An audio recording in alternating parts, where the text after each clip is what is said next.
All right, so it is 6 o'clock and we have tons of information to get through tonight. So I'm going to go ahead and get started, and then if more people jump on, then we'll just, you know, they can catch up. My name is Carrie Potter. I work with Family Matters as an educational support coach, and so I think Abby told me it's been a while since I've done Compass. I think she told me that she gives you all time to ask questions about the previous week's homework. I think you watched a video related to IEPs. So if you have any questions, I'll give you time to ask those now.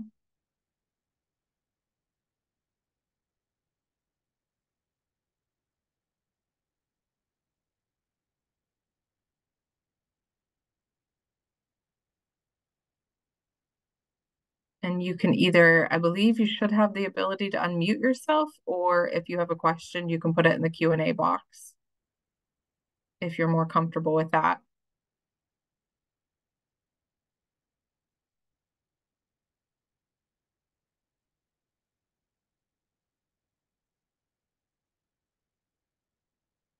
Okay, so I'm not seeing anything. I will say before there's a slide at the end with a link for your homework. I did put a link in the chat for the homework that will be to complete prior to next week's, I believe.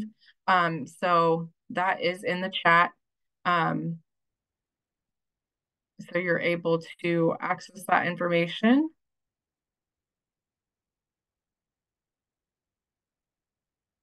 Okay, so both the chat and unmute options are turned off. Let me figure out how to do that.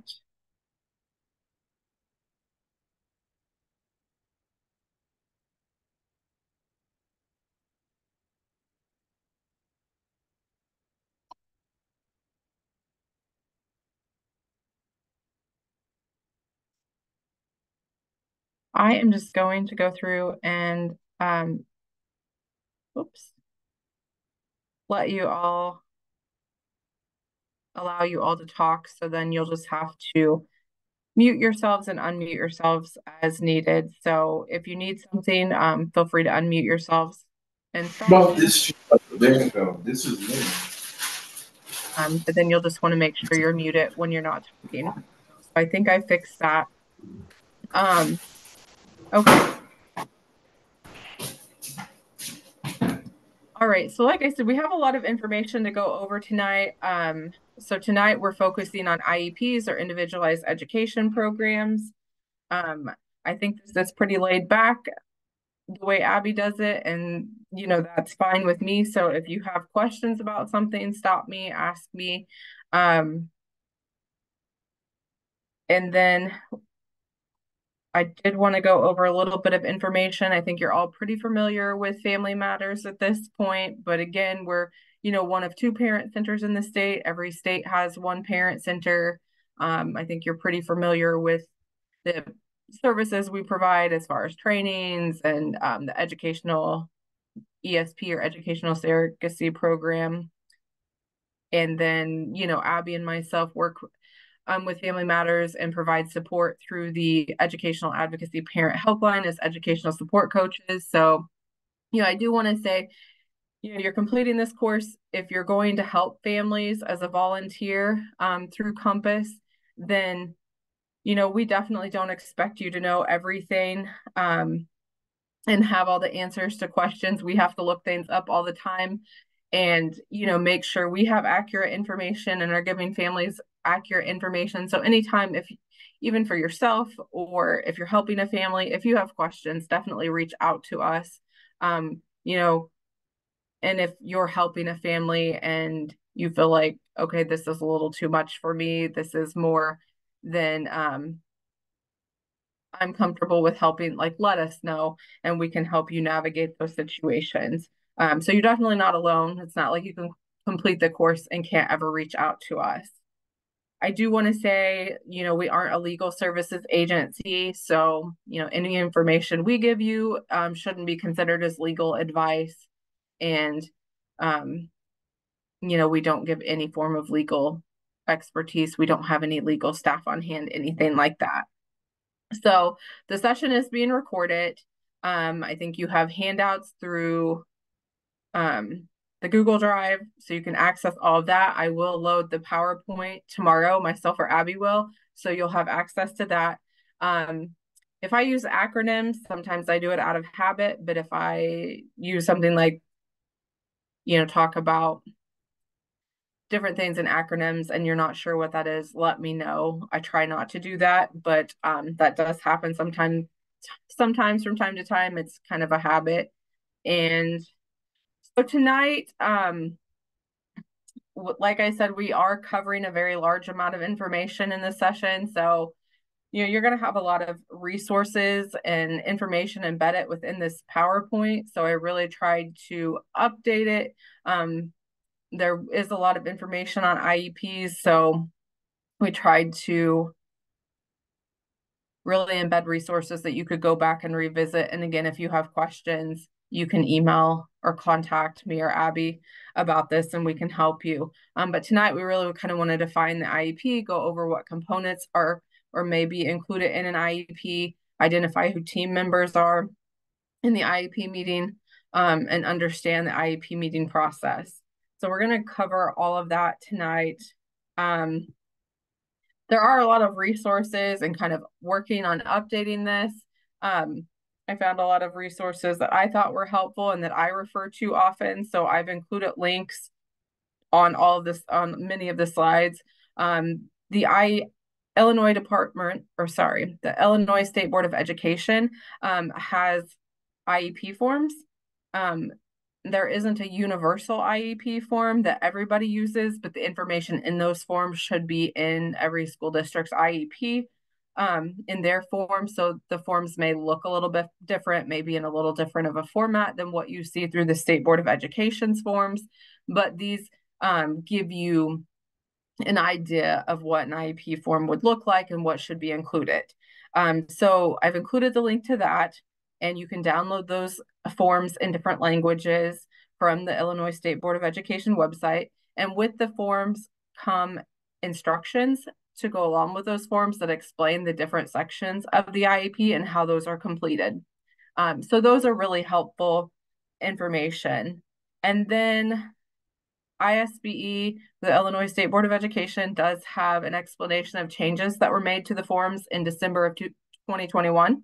So that's another helpful resource that I thought I would share with you, because those are things that we refer to often when helping families and trying to learn for ourselves. And then I can find the link for it. I didn't think to include it, but the state board does have a section on their website for new resources. And so that might be another helpful place. It's one place that I try to navigate and go to often just to check back and see like, are there any new resources? So I'll make sure to look that up and send that to you as well. Get that in the Google Drive or email it out to you.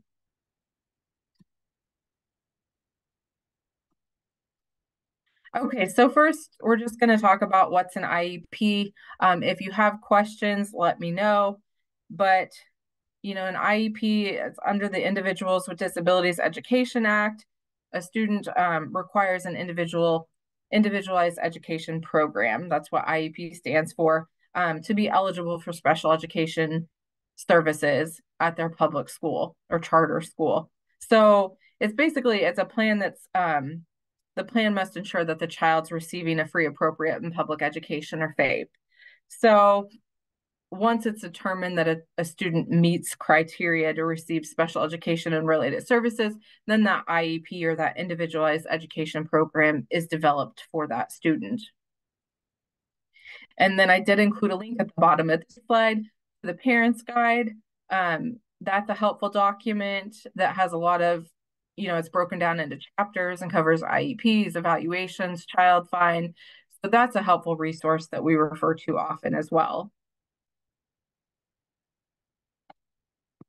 Okay, so I think it's important to understand the definition of an IEP. I did include the federal regulations, what they say or how they define IEP. So basically the term individualized education program or IEP means it's a written statement for each child with a disability. It's developed, reviewed, and revised in accordance with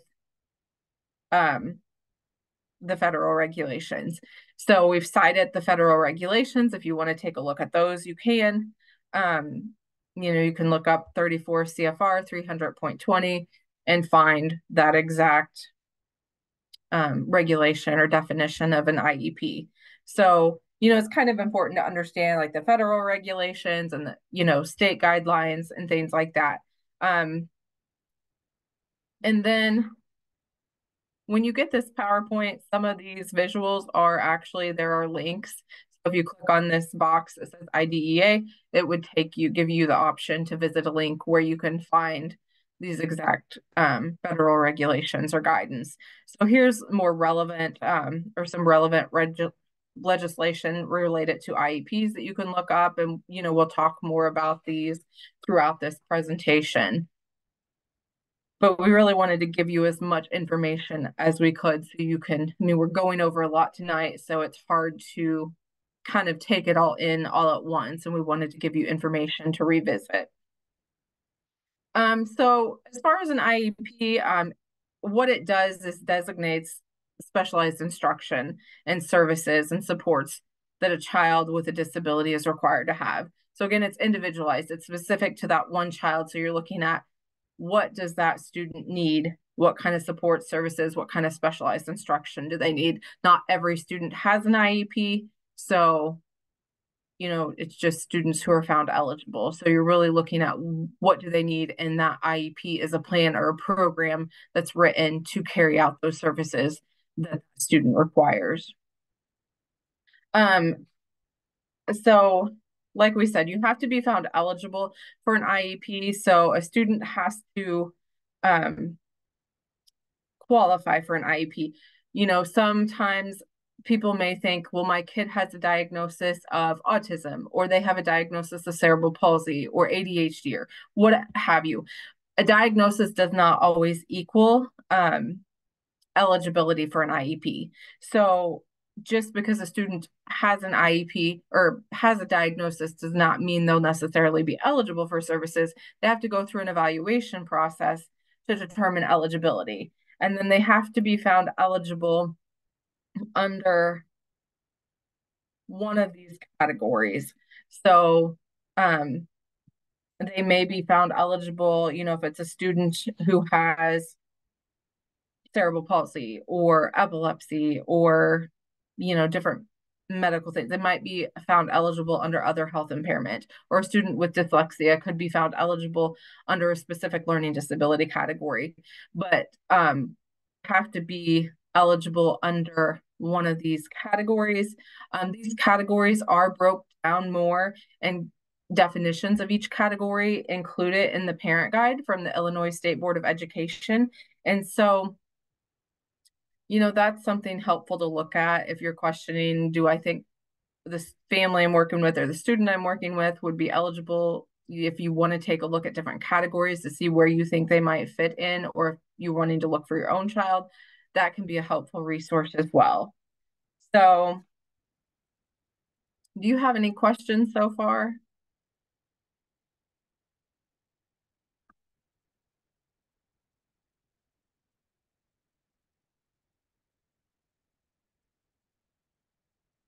Okay.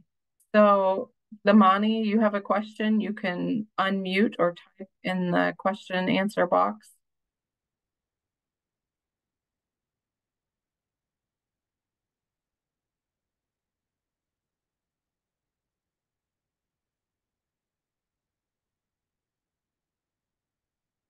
Looks like I have to.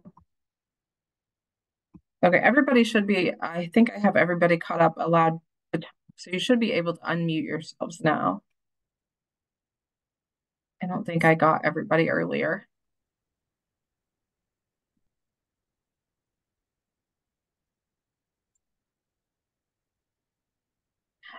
So I did not break down each category specifically because there's just so much volume to get through tonight. But if that's something, if you want, I can look up information and send that to you. It's more specific on each category, but I just didn't think we had time to break down the definitions of each of them tonight. So I can definitely get that information to you.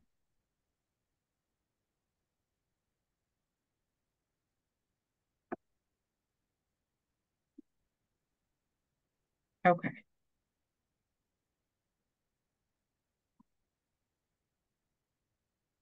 All right. So it looks like you still may not be able to unmute yourselves, but I did go into,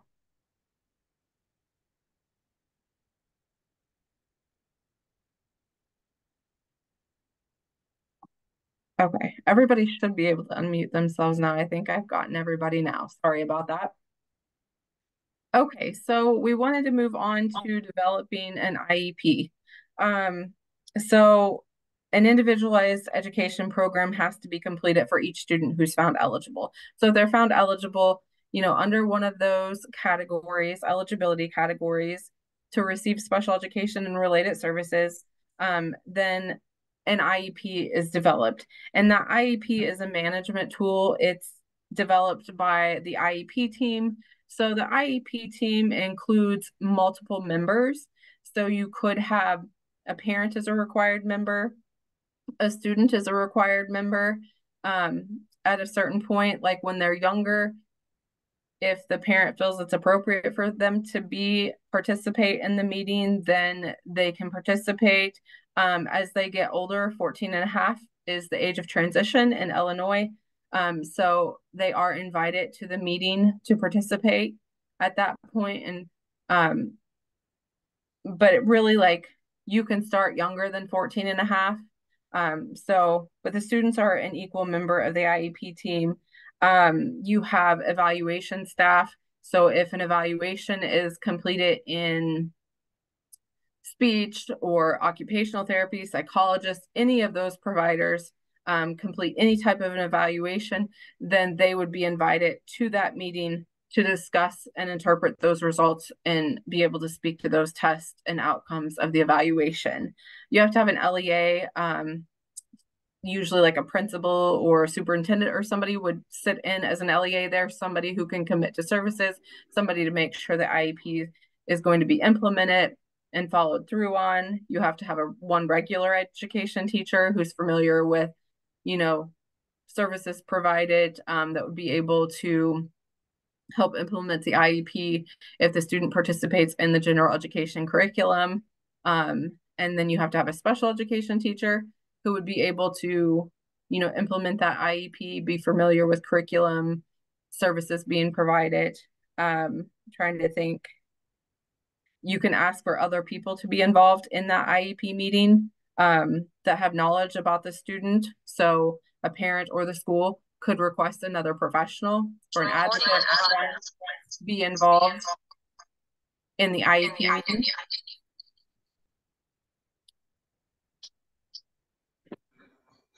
Sorry. Carrie. Oh, Yes. Carrie, this is Grace. Uh-huh. Okay, you're saying age 14 and a half. Mm-hmm. Legally, they could do 12 because if they go in to see a psychiatrist or something like that or mental health, at age of 12, they have to sign also for consent. So I start our son at 12, even though they may not understand, but it gives them freedom to kind of start understanding what's going on with their life and things that they may need that we are not seeing. Okay. Thank you for sharing that. Yeah, so, and I've done trainings on like student-led IEPs for different places, and through Family Matters, we've offered that. And kind of what we're seeing is more districts and, more families thinking more about involving students in the IEP process earlier than 14 and a half, because a lot of times if you just start working on it at 14 and a half, it can be kind of overwhelming. Like it can be an intimidating process for parents, let alone for students, to just start attending IEP meetings at that age. So we are hearing some schools saying, let's start involving them at preschool. They may be involved in a small role at that point, but if you start them younger, then you can get them more comfortable and familiar with the IEP process and more acquainted with IEP team members. So really you can start it and look at what level could they be involved at a younger age and kind of build up. They may not go for the whole meeting, may participate in different ways, in different approaches, but that is a possibility. Your previous slide was missing something at the bottom Let's make sure. because you've got No, you're missing because there should be 13 of them, and then a 14th is developmental delays, which you have under 8. So I'm wondering where. I will have to check that. Maybe something got cut off the Okay. screen. Yeah, because I will. there's 13 of them, and developmental delays is not one of those. It's considered the 14th one. Oh, That's okay, why this is I was just okay. trying to This figure out is which one was missing. okay. This is Grace. Development delays ages 3 through 9, and after 9, it becomes intellectual disabilities. So that can be confusing. Also, counting that as 8, and then we've got intellectual disabilities up there as 1. Was yeah, but that would mean you'd had 14 listed, but there's only Oh, 13 on the screen. on my I'll last screen, I verify thought. that. I Okay. may have, maybe something got cut off my screen and I didn't notice it. So I will fix that before tomorrow. I apologize about that. And I'm glad you caught that.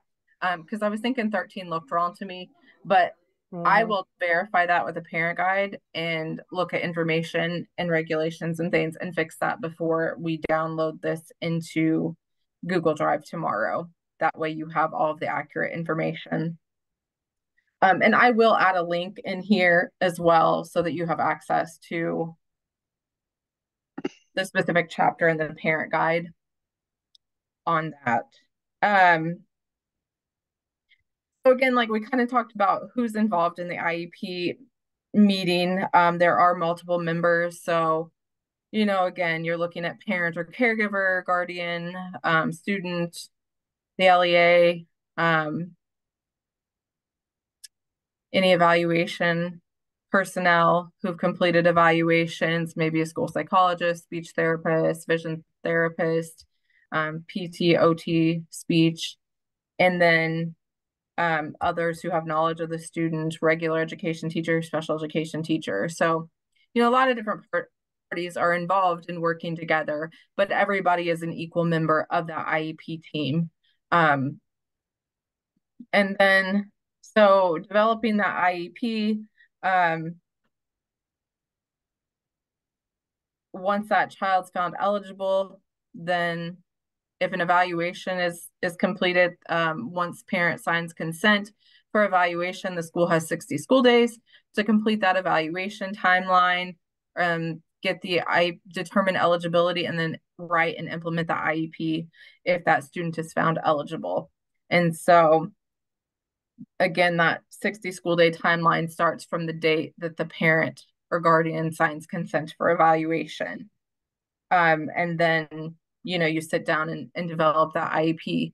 So there is guidance on developing an IEP. Again, there's a link here. You're looking at, the federal regulations 300.324 on developing, reviewing, and revising IEPs. So again, every student who's found eligible is going to have an IEP or an individualized education program. Again, that is developed by the whole IEP team.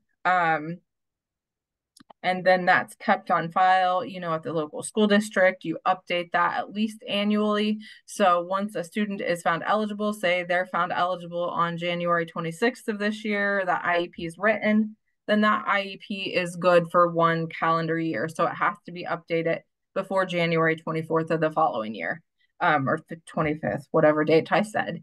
So you have to look at that. Now, if there are concerns that come up on the school end or the parent end, a meeting can be requested more frequently. So, if you have concerns that they're not making progress on their speech goal or on an occupational therapy goal or an academic goal, then you can request an IEP meeting, whether that be on the school end or parent end. That meeting could be requested prior to that.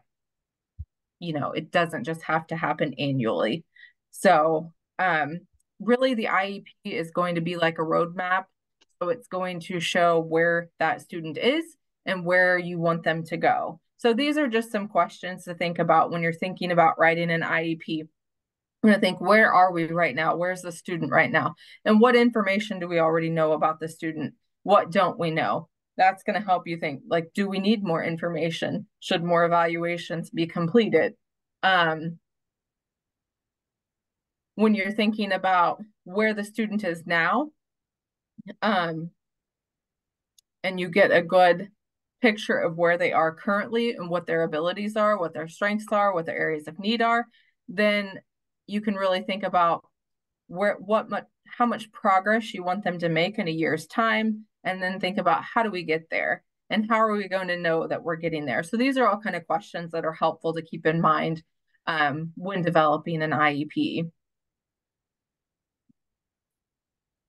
And you also want to think about, sometimes we don't think about, how do we help them maintain what they have? You don't want students to lose ground. You want them to maintain and grow.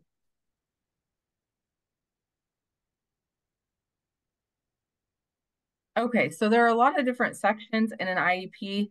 We're going to go over those and kind of break those down tonight so that you have more information about those. So, and again, that's all covered. They break it down in the federal regulations in 300.320. So that link will take you to, on that slide, will take you to the exact information in the regulations. So I kind of broke down the components of the IEP. For sake of time, I won't read all of those to you. We'll just kind of get into those, but there is a list of different components of the IEP provided within the slides. And so for each component, we're going to try to talk about, what each component is, look at the IDEA, or Individuals with Disabilities Education Act definition, talk about the different parts, and, give examples of each of those parts. So once that student is found eligible, you kind of start looking at, like, what information you have, what are their present levels. So present levels really describe where they're at now. What are they doing right now? If they're in math, what grade level are they at in math? If they're in 6th grade and they're at a 2nd grade math level, it's telling you, their present level is currently at the 2nd grade level. Their ability level is to complete 2nd grade math work. And sometimes you even see it broke down in, they're at a 2nd grade 4-month level for math. Or maybe you'll break it down into, they can do addition and subtraction, but they're struggling with multiplication, division, fractions, things like that. And you need to figure out how to close that gap. So you're really looking, your evaluations are going to help you build strong present levels. The evaluations, a lot of times when we get records and do record reviews, we really go through. Sometimes what I will do is go through with highlighters, and I'll just kind of make a key at the top of a set of records, a copy that I have, and then make a key in different colors. So I'll say, strengths, and I'll highlight that in blue. Areas of difficulty, highlight that in red or pink or something. And then just kind of break down, what information do I want to pull out of that evaluation, and then go through, and when I find a strength, highlight that in blue. When I find an area of difficulty, list it, highlight that in red, or whatever color code I've come up with. And then I can kind of go through and pick out, okay, what are all that student's strengths? What are their areas of need? And then compare that to the IEP and see, is that addressed in that IEP? And that kind of helps parents break down and understand the IEP sometimes as well. So that's just one method that you can think about using when looking at records. The evaluation will give you good information about where that student is, and where you want them to go from there, from that present level.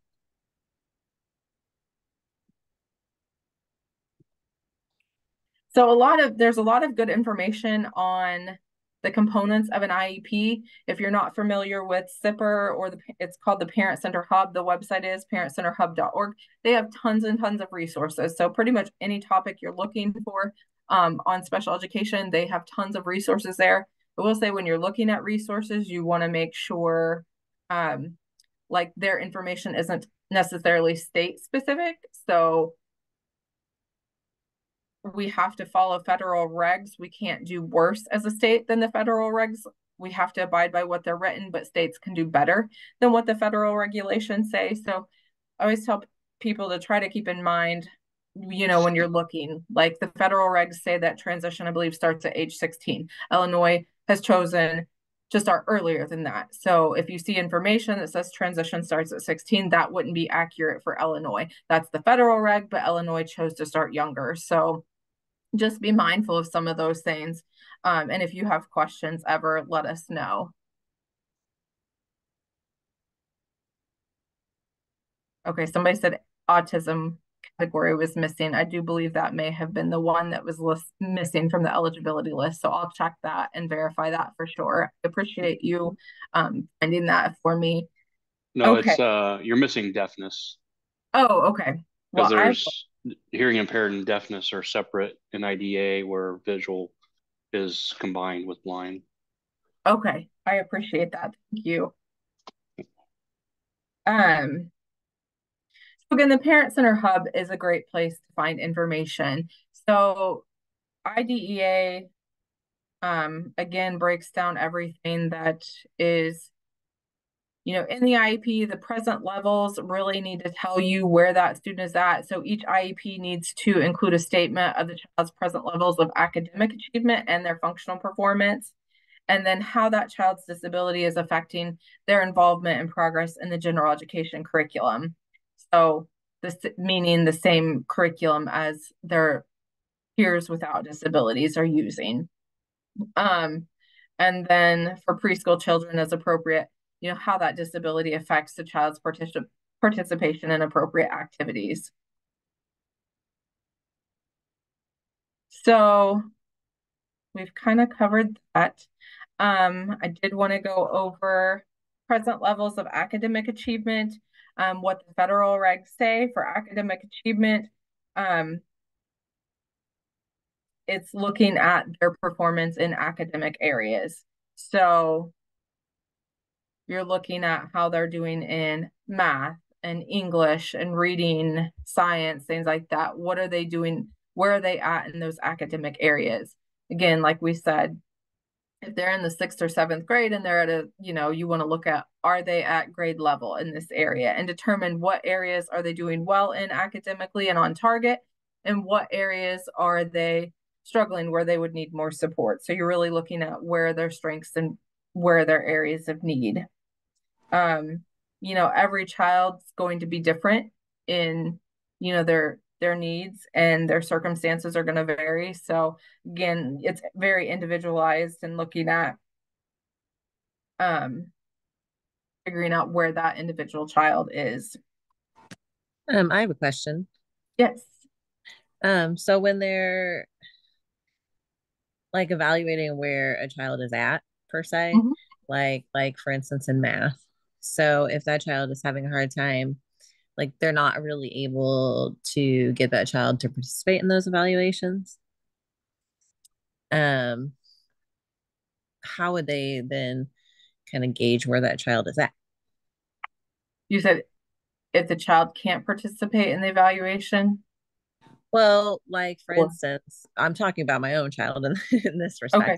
respect. So uh she um they want to gauge where she's at using a program called Prodigy. Or giving her uh grade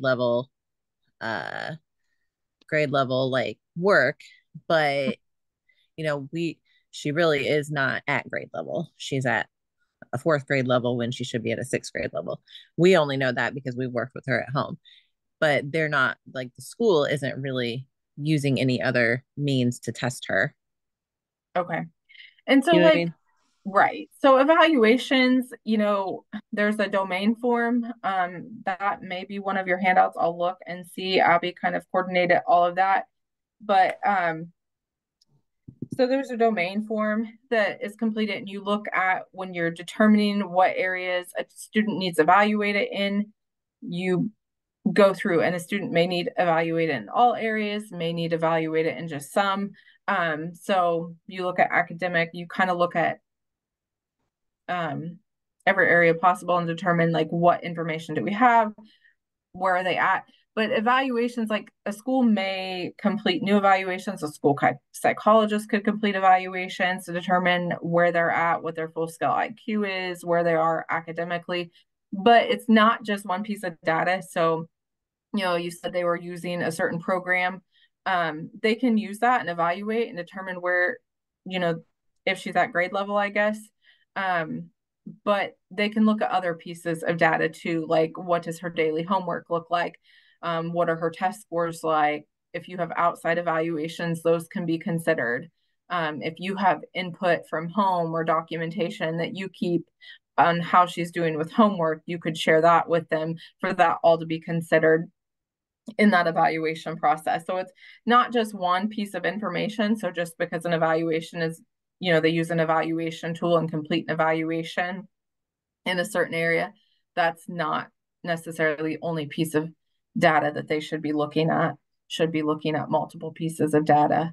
And I guess if they use a tool and give her work at grade level and she's not doing well, I don't know, maybe you could ask if they can, you know, I guess what other tools they could use to determine what grade level she is at.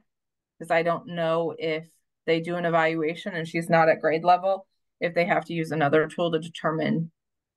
I mean, at some point you have to figure out what grade level are they, is their ability level at, so that you know what their baseline is. But I guess you could ask more questions about how do we get to that point. Okay, thank you. Uh-huh. And if you have more questions or want us to look at anything, don't hesitate to reach out. Abby or I are, typically in the office Monday through Friday. So just let us know and we can take a look at information too and help you prepare for a meeting. Thank you. So again, academics are looking at, where they are in areas of academics. So like we said, reading, math, science, things like that. Here are some examples of, academics, or present levels in academics. So it may, and these are from the Parent Center Hub website, but Terry learns quickly when working in a small group. So you may, look at what are their ability levels in a learning environment. They do better in a small group than maybe in classroom. So maybe, that would drive you to think of accommodations or supports for them. Maybe they would do better on group work if they were able to go to a small group setting. Kim imitates other children and learns from them. I mean, that's not super specific, but it's telling you that she is learning from other students or her peers and imitates. So maybe that would give you an idea. We know that she's imitating from her peers. Maybe peers could model certain things that we're working on her learning, and that's going to help you. These are just some examples that, you can read through more. There is a link here on the slide to help you access this information on the Parent Center Hub. And then as far as, oops, sorry. So just kind of wrapping up, present levels. The present level is really a statement that's intended to comprehensively describe that child's abilities, what their performance is, their abilities, what their performance level is, what their strengths are, what their needs are. So you're looking at them as a whole. You'll look at functional abilities too. I may have grazed over that, but functional, like you look at academics, but you also look at functional, like, how do they navigate the school system or the school, things like that, some things that are less academic. And so when you're get a solid present level, you're going to get all of that from the evaluation data that you've compiled. And those solid present levels are going to help you create those goals, identify areas of need. You want to build on strengths, but you also want to identify areas of need so that you can write those annual goals that you're going to work on over the next year. So again, like the IEP is a roadmap, annual goals are a roadmap as well. They're telling you use that evaluation data to determine your present level of that student. And then from there, you determine, okay, how much progress do we want them to make in a year? You want to look at them closing that gap between their peers. And so if a student is a few years behind in reading and you make a goal for them to make a year's progress, are they really going to close that gap in a year's time? Or is that, is the goal going to help them close that gap? Or the way it's written, is it going to make that gap continue to grow or just remain the same? So you kind of want to consider those things when determining a goal and how much progress they'll make.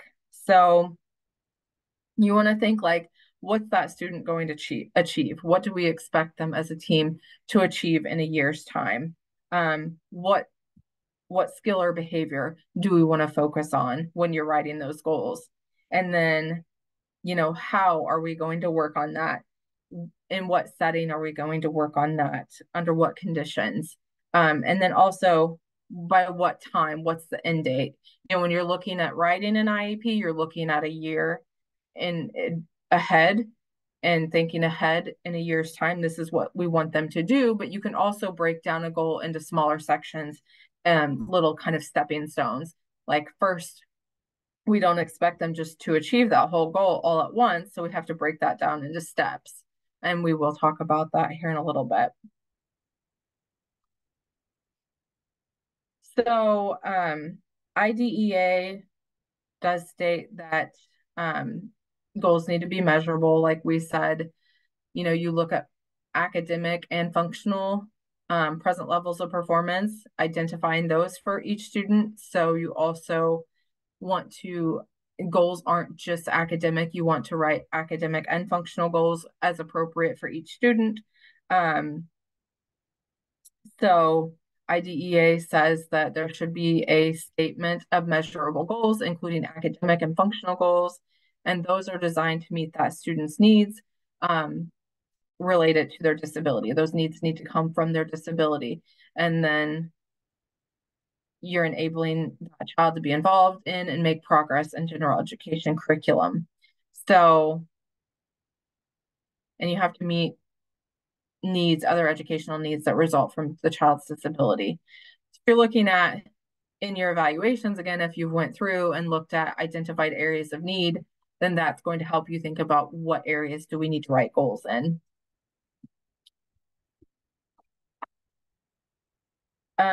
So again, we've kind of covered it, but there is that close tie between present levels, identifying those and annual goals, because those present levels help you identify what goals could be written into the IEP. And, really any area that's identified as an area of need should be addressed in that IEP. So they really have to be crafted carefully, those goals do, and give attention to that child's needs and look at, what skills do we want to grow and develop, help that child grow and develop over the course of that year's time. So the goals have to be tied to learning standards. You'll see a place on the IEP when you look that indicates what learning standard that the goal is tied to. For early learning standards for preschool students 3 years old through to kindergarten, there are a set of learning standards, and the link here is provided. So you can always look at those. And sometimes, it's helpful to look at those even before going into an IEP meeting. If you've identified areas of need, your student is struggling in math, you could pull up the learning standards for math and look at what skills is my student able to complete, what skill level are they at. You could look at like what grade level they're at, because I believe those standards are broken down by grade, and then look at what is expected at grade level, and then that gives you an idea of what falls in between, what skills that student needs to learn. over time. Here on, if you click on this icon with the Illinois State Board of Education, that will bring you to the Illinois Learning Standards for kindergarten on up. And so that will give you, it's broke down into different subjects, and each subject broken down into different grade levels. So that's another, helpful resource. Depending on the age of the child, you can go to one or the other learning standards and look through those, and that could help you give ideas for exact present levels or goals to help close that gap.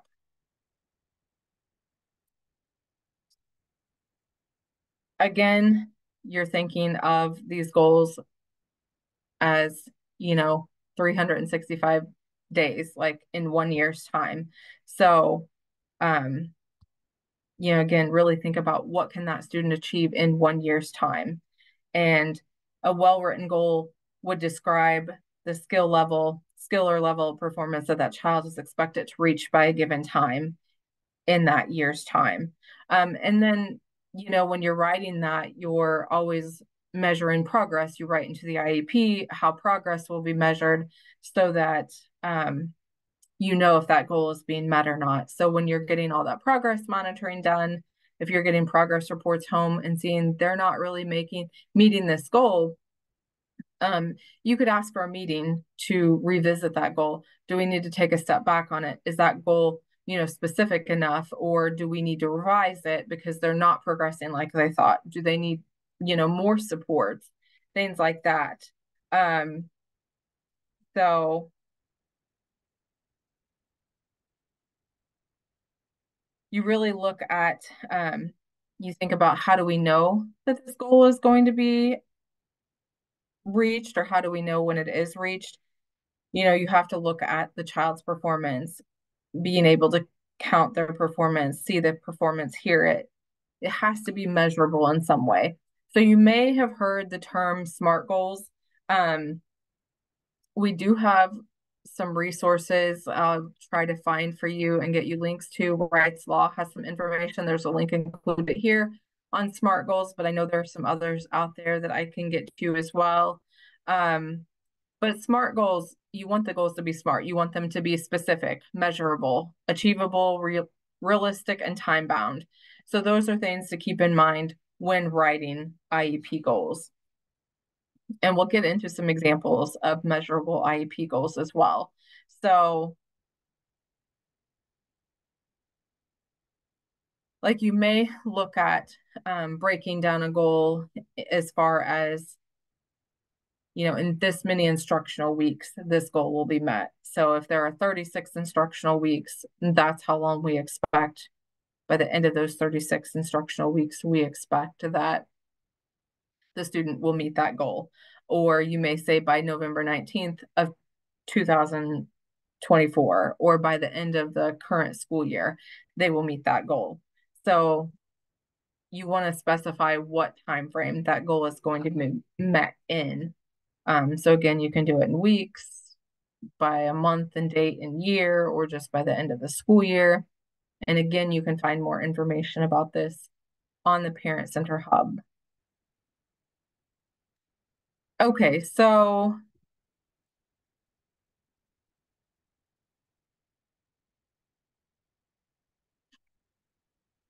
you may also look at given appropriate equipment, given assistive technology, given a pencil grip. So you might look at what conditions are going to help a student meet that goal. So do they need to be provided a form of assistive technology? So some students struggle with delayed processing speed or skills when reading. So maybe reading is really difficult for them. Just processing everything and reading it can be a real labor to them. And so maybe they're not comprehending what they're learning and they're failing tests and things like that. So maybe it's given assistive technology like Bookshare or Learning Ally, where they're listening to audiobooks through Bookshare or Learning Ally, then that's going to help them reach that goal of comprehending what they're reading because they're hearing it auditorily rather than reading it themselves. They're able to listen, and maybe that will help them be more successful. So given assistive technology, they'll be able to improve their reading skills and their grades in class, things like that, or give it if they struggle with writing. Maybe they need something like a pencil grip. So you're clarifying what things they're needing, what conditions need to be included in those IEP goals.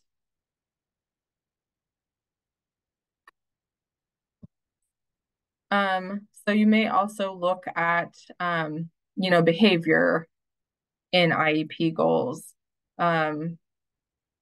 Here's some examples of measurable goals. So, behavior clearly identifies performance that's being monitored. So if you want to look at saying that they will, like Sarah will read. So maybe, it'll be she'll read using Learning Ally, but she'll be able to read a chapter book or at this grade level. Mary will score, maybe it's a score on a test. Looking at Tom's going to participate in a group, or Jane's going to indicate her wants and needs. So if she's wanting to take a certain class or participate in a certain group, maybe this could be more of like a self-advocacy goal or something like that. She's going to indicate her wants and needs.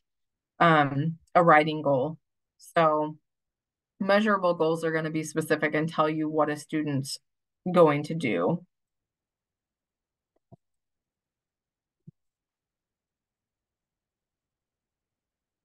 There's going to be different criteria in goals. So criteria is going to define more of like how much, how often, what standards, to what standards the behavior must occur in order to demonstrate the goal, things like that.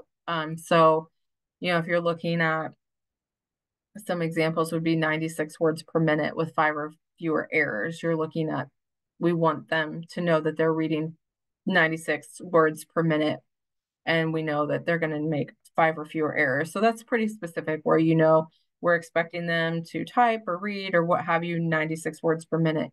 And then we're going to know they've reached that goal or met it when they've hit that word per minute goal and had 5 or fewer errors. Or sometimes you see goals in percentages where they'll say 85% or more correct for all problems presented. So if they have homework and reading or something, you're looking at have they met that 85%. And that's going to help you determine, that goal is met and make that more specific and measurable. So again, like we said, there's not a universal IEP form. There are, examples in different places of IEP forms. The federal regs require, if you look at 300.320 and 300.324, those federal regulations are going to tell you what's required to be in an IEP. There is also information in the Illinois, if you look at the Illinois Administrative Code, Part 226, that also tells you what the state of Illinois says should be in an IEP and what components. But again, there's no universal form across the board, but ISB, or the Illinois State Board of Education, does have those forms and instructions that are very helpful.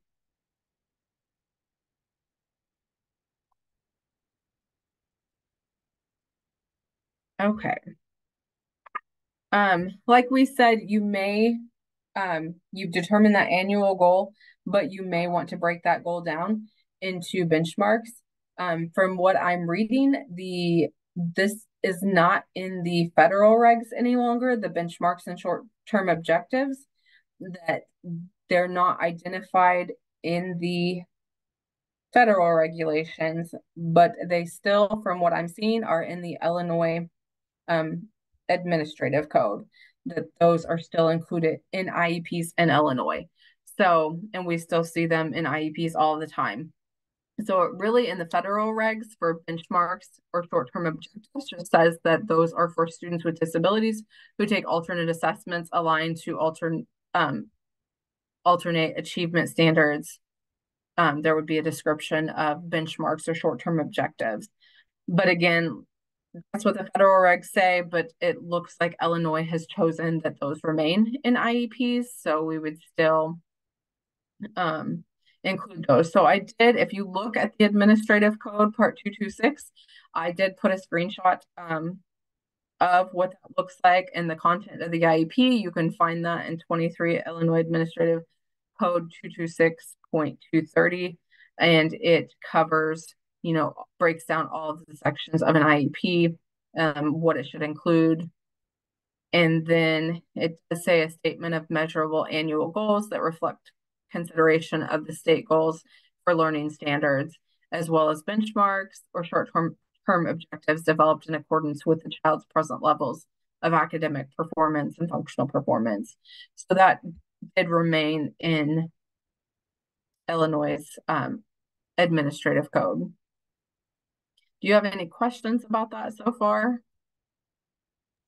Had something I've seen a lot is even teachers. I was a special education teacher, but teachers and administrators that don't understand the difference between objectives and goals, and it really messes up the IEP and it doesn't create a very good roadmap to be followed throughout the year. Right.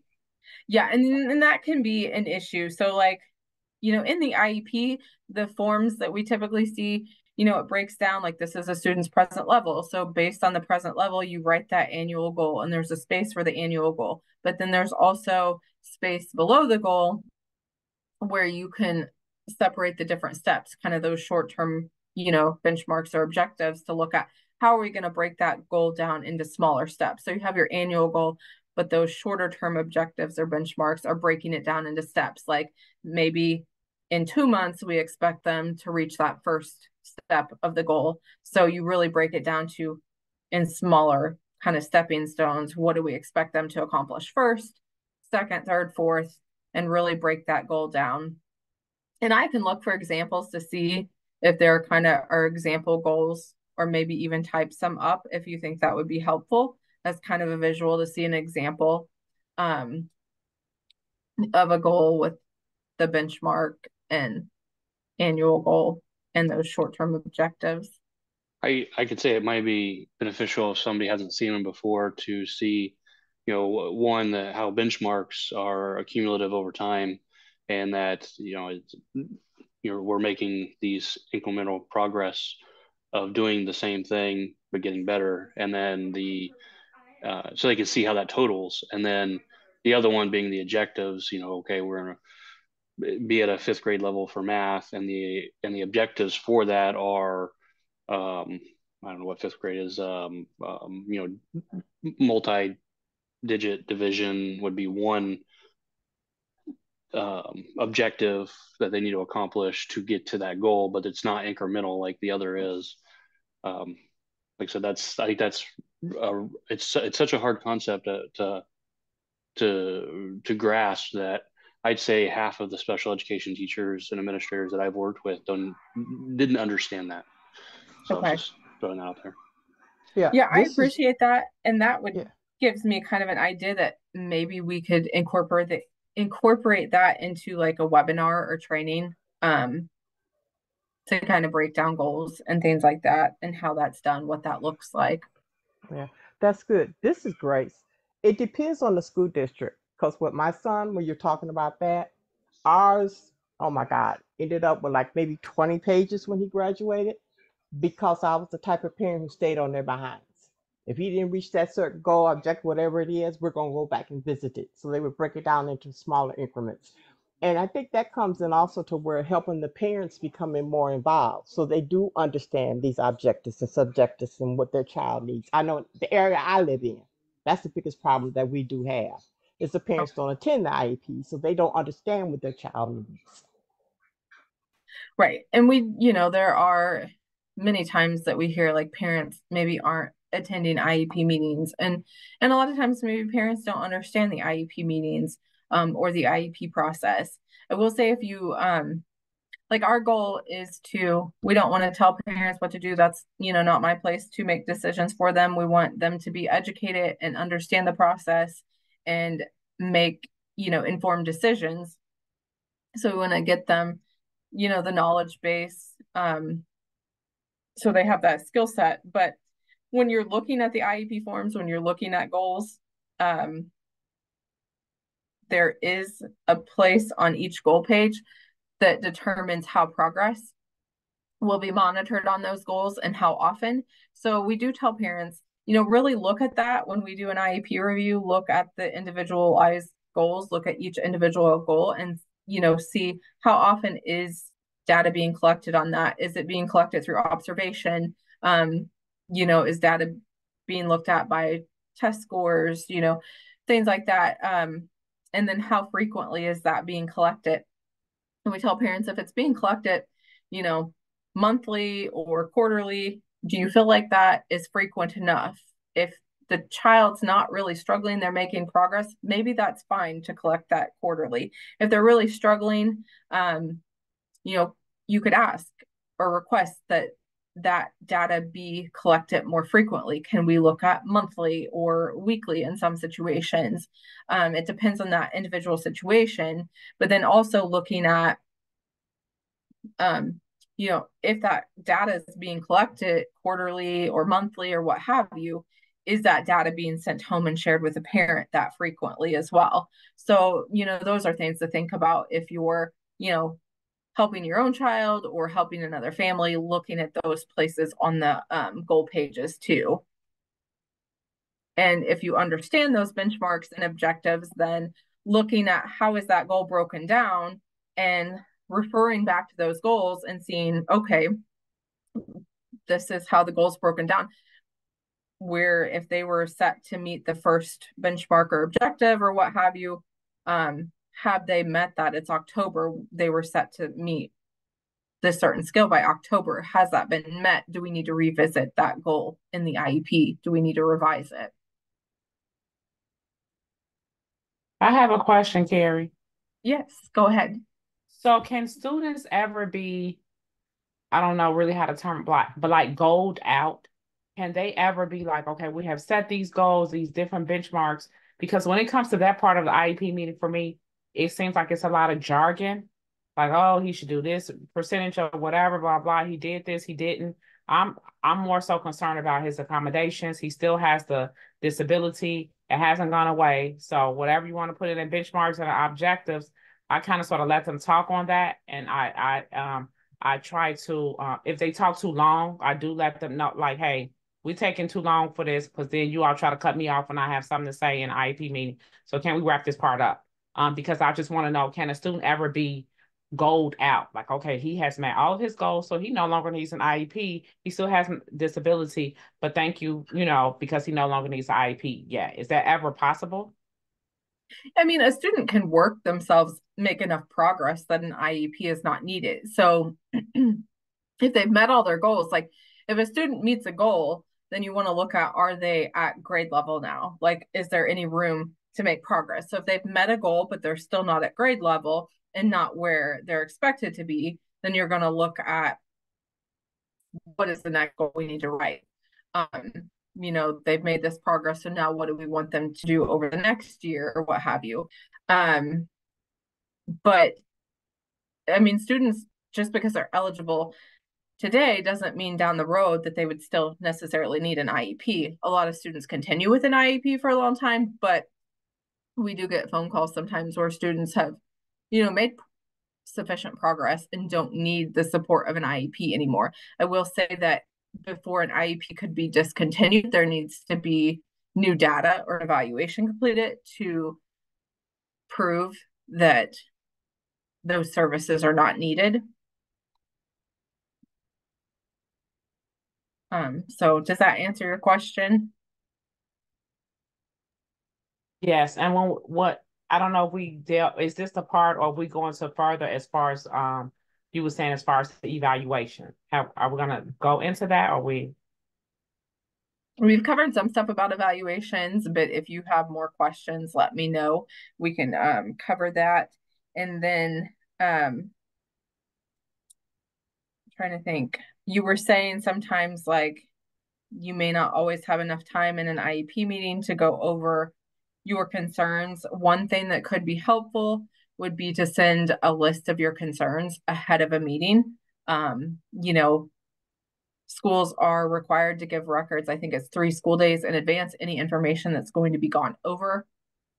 at the IEP meeting. So you could do the same, send any information that you want to make sure you have time to go over in the IEP meeting, send it in advance in writing, like an email or some type of agenda to explain like these are things that I want to make sure we have time to really cover, just so they know to make room for that. So if you have concerns about accommodations or another section of the IEP, then that's something that you could request or indicate to the school. Yeah, I've definitely covered that by requiring the school to give me a minimum time frame. I refuse to meet with them if it's not a certain, if the meeting is not at least an hour and a half or 2 hours on the books, simply because my school district does not want parents to participate in the IEP meeting. So they try to discourage it. And because I have felt, because I have figured that out, I was like, we're not going to have a 60-minute IEP meeting. Like that you all have literally talked for 59 minutes. I was like, oh, well, we don't have time for the parents to talk. The meeting is over. Have a good day. We'll see you next year. So, and oftentimes for a parent, that does not know, you may not know the questions that you have as far as the accommodations because you're not getting the pre stuff for the IEP meeting until 3 days before the meeting. So now you have 3 days to come up with your questions. And, because you didn't know what they were gathering in the interim in the past few months in the background. All you know is your kid needs some type of accommodations and you don't really know, you're a layman person. You don't really know all the ins and outs and the back, hand stuff. So it's hard to gather so many questions ahead of time if you don't know you have them or don't know Right. what you should be asking, or you have those 3 days before the meeting to start scrambling and getting, stuff together and having somebody else looking over the stuff for you so that you can be somewhat, prepared for the meeting. So I was able to, get part of that by requiring a certain length of time for a meeting. I won't hold a meeting if it's not at least 2 hours on the books. Okay. And I think what the guidelines or regulations in Illinois say is that they will give you that information. I believe it's 3 school days, not calendar days, before the meeting, but I believe you can still ask for them earlier than that if you feel like you need more time to go over it, or if you're not getting information in advance and you feel like I didn't have adequate time to prepare. I mean, you could always ask to reconvene or reschedule a meeting. Sometimes that can be a lot of work, or if you get to the end of a meeting and you haven't had time to express your concerns and cover certain things, you can always, consider asking to reconvene. That's an option too.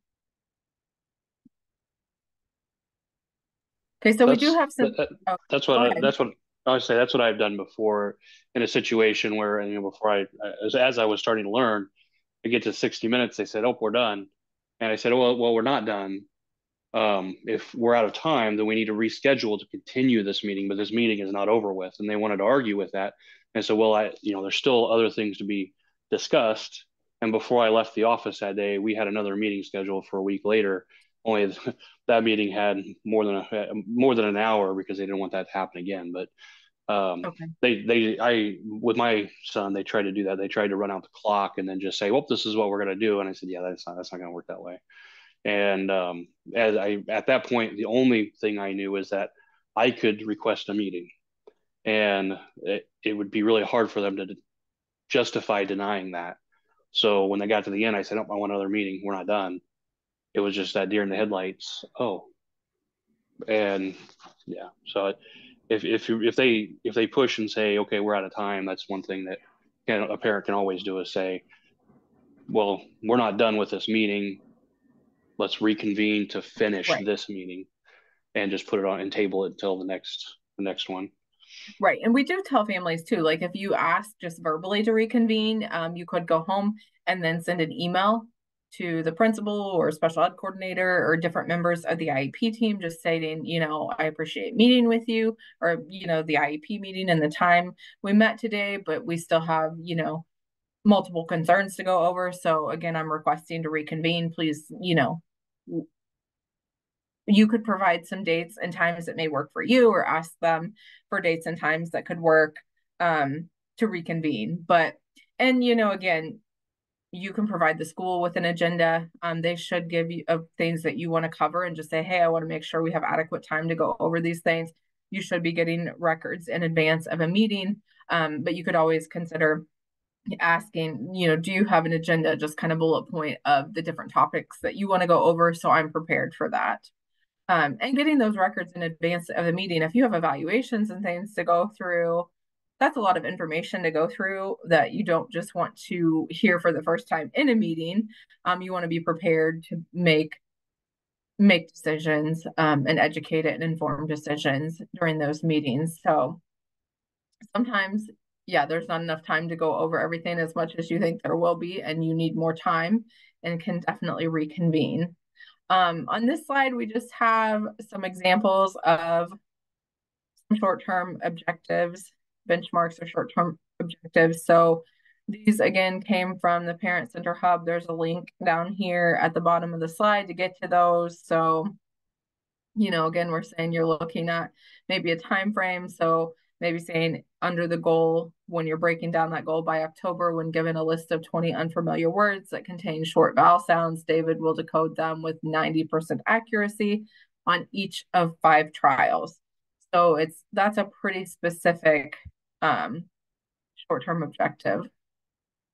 So, and then, for sake of time, those are there and you can access them again on the Parent Center Hub. But that's, a great resource that really helps.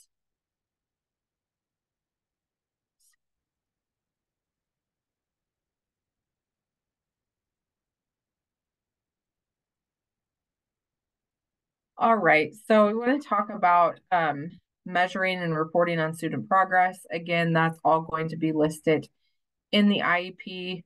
And if you're there as an advocate or as a parent, you can talk about how frequently you think that data and progress reporting would be helpful. So IDEA does require that there's that progress monitoring, because you want to know that that student is making progress and reaching those goals. And, when getting progress monitoring on a, consistent basis, then you're able to identify, are they making progress? Are they not making progress? Do we need to revisit this IEP goal and make changes? So you really want to look at how are they progressing on those annual goals. And so the IDEA says that there should be a description in the IEP of how that child's progress toward meeting annual goals is going, how that's going to be measured, when periodic reports on the progress the child's making towards the goals, like how often is that going to be? Is that going to be quarterly? Are there other periodic reports? How often are those being sent out? I do believe in the IEP, like progress reports are sent out quarterly, but some schools are switching to other time frames, maybe sending those out like 3 times a year or something like that. Depends on how your school district sets it up, I believe. But looking at, if a student has an IEP, are those parents or guardians getting that information as often as students who do not have a disability? And again, you may look at other areas, like on the goals. Are we collecting data more frequently in some areas? If there are daily behavior logs, things like that, then how often are those being sent home? How often is that data being collected? So maybe, behavior data is collected every day, the frequency, the duration, what time of day it's occurring, what staff are seeing. Maybe that's collected daily, but it would be written in the IEP possibly that it's sent home weekly. So you want to look at, how is that student's progress being measured? When will the progress be measured again? And how will the child need to perform in order to achieve the goals stated in the IEP? How are you going to know that they met that goal?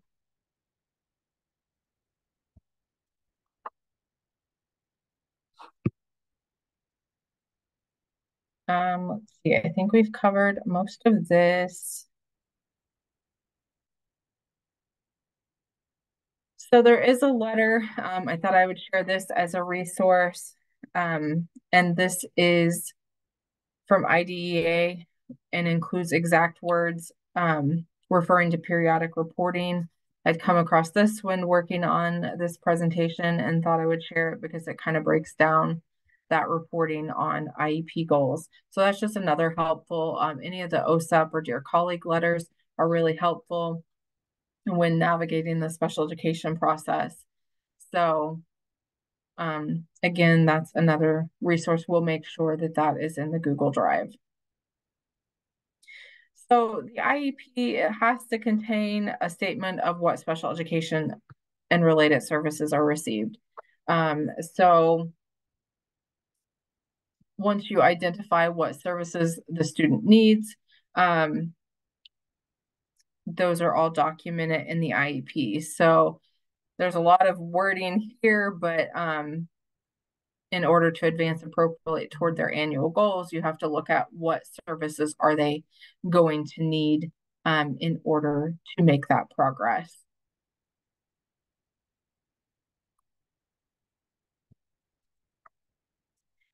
So special education is going to be instruction that's specially designed to meet the unique needs of that child. So again, maybe a student is struggling in reading.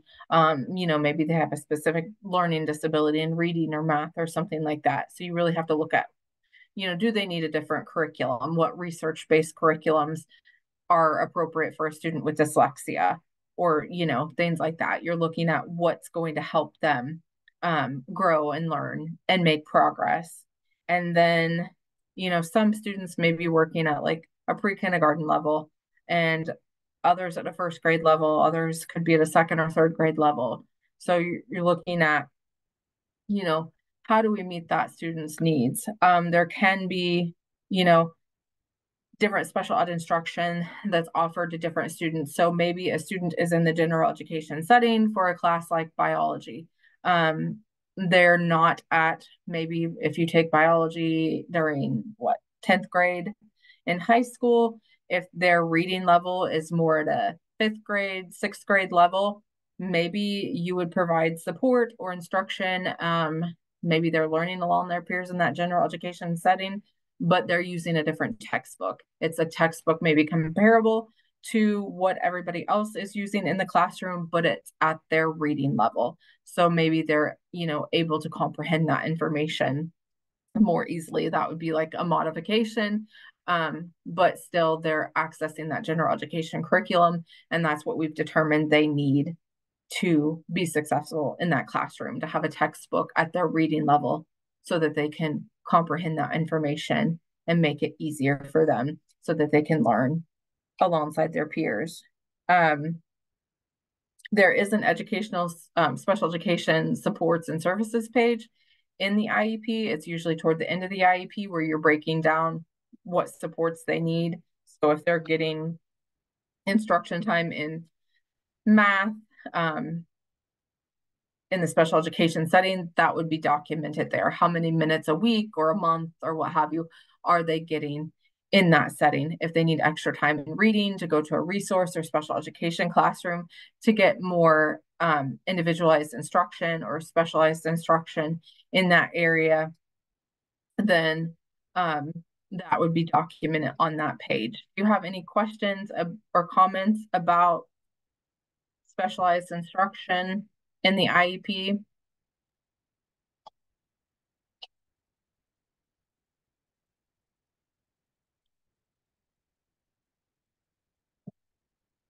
You're probably all familiar with related services, but this is another service that's going to be documented toward the end of the IEP when you're breaking down, like, how many minutes are they receiving. So a related service is going to be something like, speech therapy is a related service. If a student gets adaptive PE, that's a related service. So related services are things that help the student access their education. With adaptive PE, if a student, may have cerebral palsy and have difficulty accessing the way things are done in the regular education PE class, the adaptive PE teacher can come in and work with that student and work with the PE teacher and look at, what activities is that student doing, or what activities will the class be doing, and how can we help adapt things so that student can participate. So maybe a student or a class is going to have, roller skating for a week, and that student has cerebral palsy. and, has difficulty roller skating. Are there adaptive devices or equipment that can be used to help them participate alongside their peers? Sometimes, like, you see um, things that people use for support when they're learning to roller skate in, like, at skating rinks, things like that. Do they have something like that that would help them be more stable in skating and doing that, more independently? Occupational therapy, if a student's struggling with handwriting, can they help them with pencil grasp, finding things like pencil grips or different things to help them? Or, do you work on speech to text or different things that kind of help eliminate some of that handwriting? But those professionals or related service providers can come in and work with that student and try to help them and accommodate and meet needs in the school setting and help them access their education. So IDEA I breaks have a down. question. Yes, go ahead. With the related services, BCBA or any school, intervention type person, is that where they come in at? I'm sorry, you cut out. Can you repeat that? For the related services, is that where like a BCBA or any type of like behavior type of intervention person, is that where they will be listed with the related services?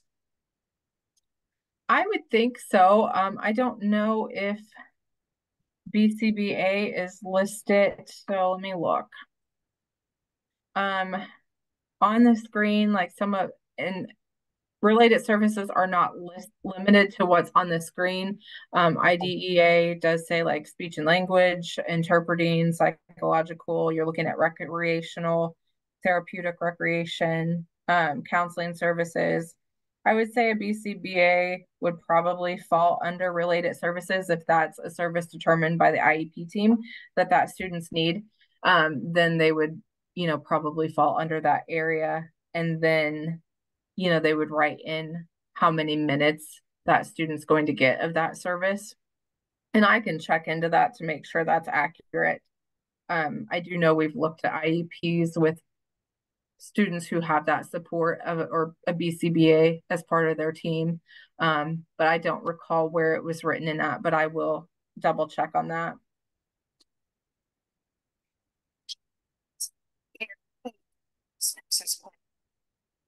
Say it's kind of like things leading up to this. Okay, we identify this where the student's strengths and weaknesses. This is where the student needs help at. And so now when we get to the related services part, like what are we going to do in regards to this student that needs this particular help? What services are we going to give him? And when you said like, if we decide as an IEP team, I think this is, where I would need help, even, for helping, someone else participate in their IEP meetings where like the IEP team, quote unquote, where the school is saying, well, we don't think you need that. We're not agreeing to that. And you're the only person, the advocate and the parent are the only ones saying, listen, whatever we have right now is not working, or I don't really know how to put my finger on it, but he needs some type of help, some type of aid, some type of whatever. And the school is sitting there looking, part of the IEP team, like, we have no idea what you're talking about, or we've never heard this before, until you get some type of additional help, like, with what we're trying to do with the compass training, saying, hey, what this student needs is this, and this.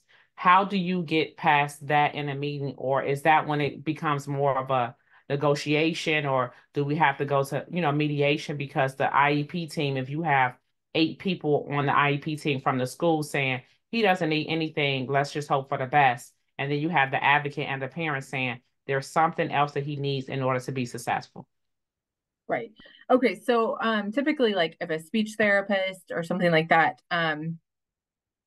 has evaluated a student, they're going to state whether they have found that student eligible or not and give you, you'll have that evaluation report to look at,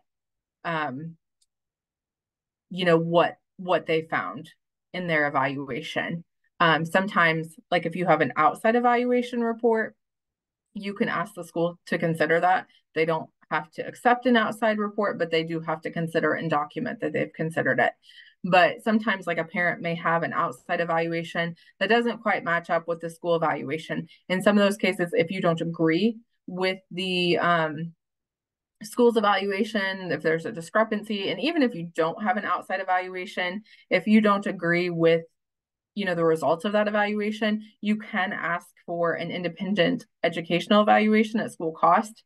If the school accepts it, then they move forward. I believe parent picks an evaluator. The Illinois State Board for Education has a place on their website where you can search for evaluators that have a different expertise area, and and the school may help you, or the state board may even help you identify different evaluators that could potentially do that independent evaluation, but it would be somebody who's not employed by the school to do an independent evaluation at school cost. If the school denies that request, then they have to file due process. And I think that's just so it's, somebody else is making that decision. As far as looking at all the information and deciding is an independent educational evaluation warranted at this time. And so, if it comes down to you feel like they really do need speech services, then they're not found eligible, then that might be the next step. It really kind of depends on the situation. If it comes down to a student is getting services, but you feel like they need more services, or maybe those services aren't meeting their needs and they're not progressing, I think it's important to really kind of look at data. What kind of data do you have to show that they're not progressing? That you can kind of base that request on. If you're denied, but denied verbally, I mean, you do have the right to prior written notice, which is basically like a denial in writing, to say, what's being denied, kind of the reason that's request is being denied, what data that denial was based on, things like that, whether options the school has considered. So there are a lot of different factors. If you request prior written notice or denial in writing, then it shouldn't just be a no, we're not in agreement. It should include a lot of detailed information as far as like what they're denying, why they're denying it, what data they've based that on, and again, what other options have been considered. And sometimes it comes down to just really collaborating and looking at um if something's not working, I think it's okay to say, I think we can see this isn't working. I'm getting calls all the time about this, or concerns expressed about that, or I think we can see that this isn't working because progress isn't being made based on, progress reports, report cards, what have you. And these are some ideas that I have moving forward to make changes. What ideas do you have?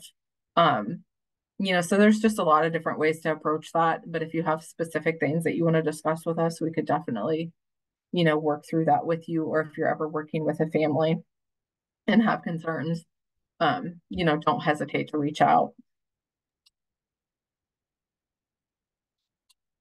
So again, related services, they're listed in IDEA. A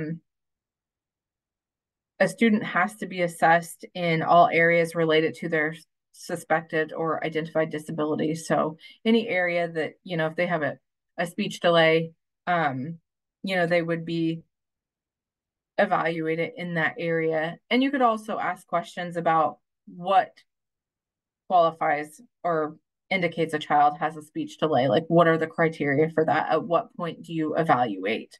How do you determine when an evaluation is needed?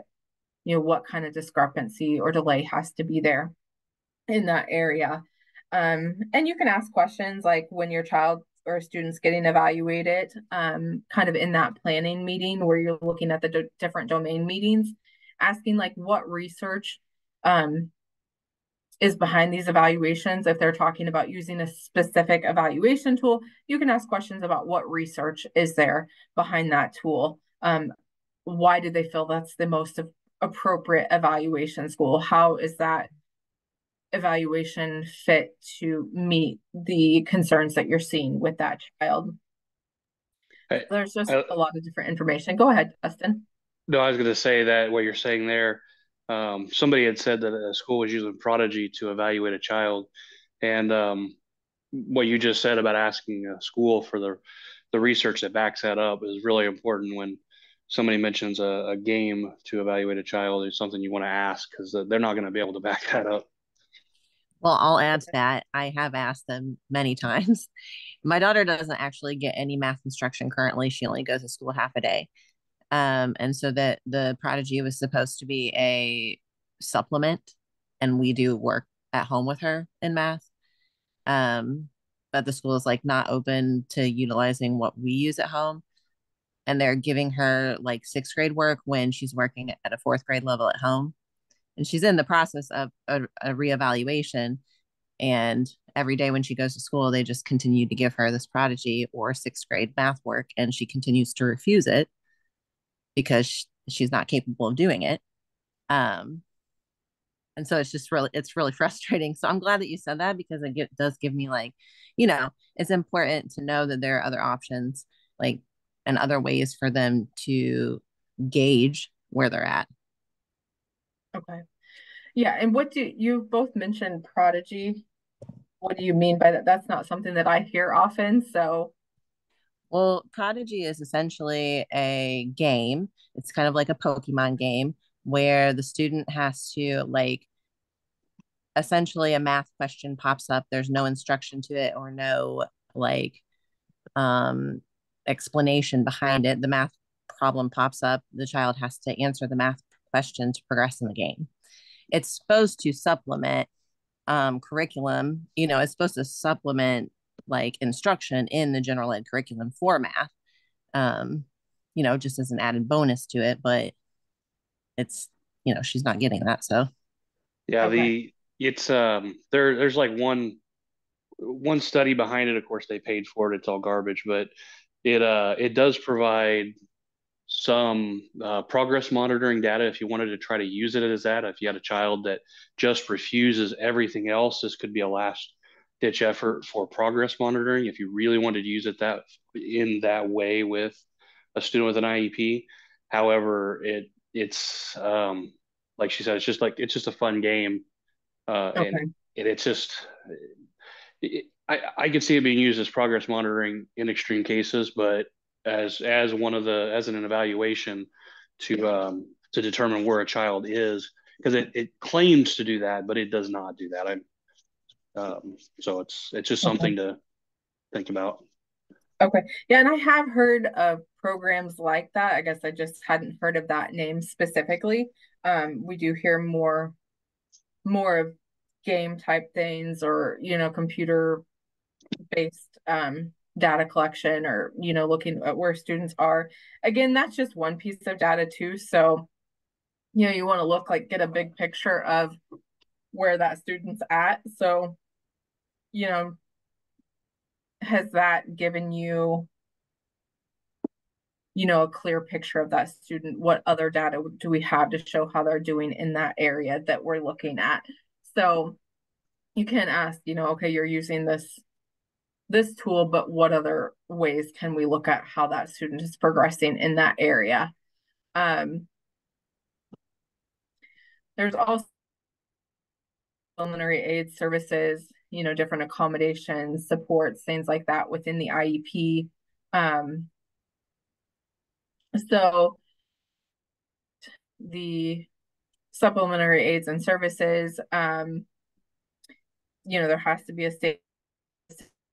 You want to look at, research to show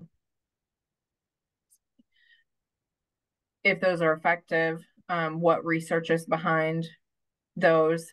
Um, so supplementary aids and services are really going to help support a student with a disability in participating in the curriculum and accessing their education.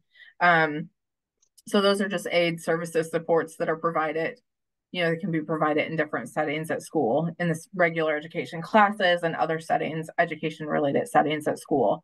It could be even provided in extracurricular or non-academic settings. There is a section on the IEP, are they going to have the chance to participate in extracurricular activities with their peers? And then you want to look at, do they need accommodations and supports to participate in those extracurricular activities?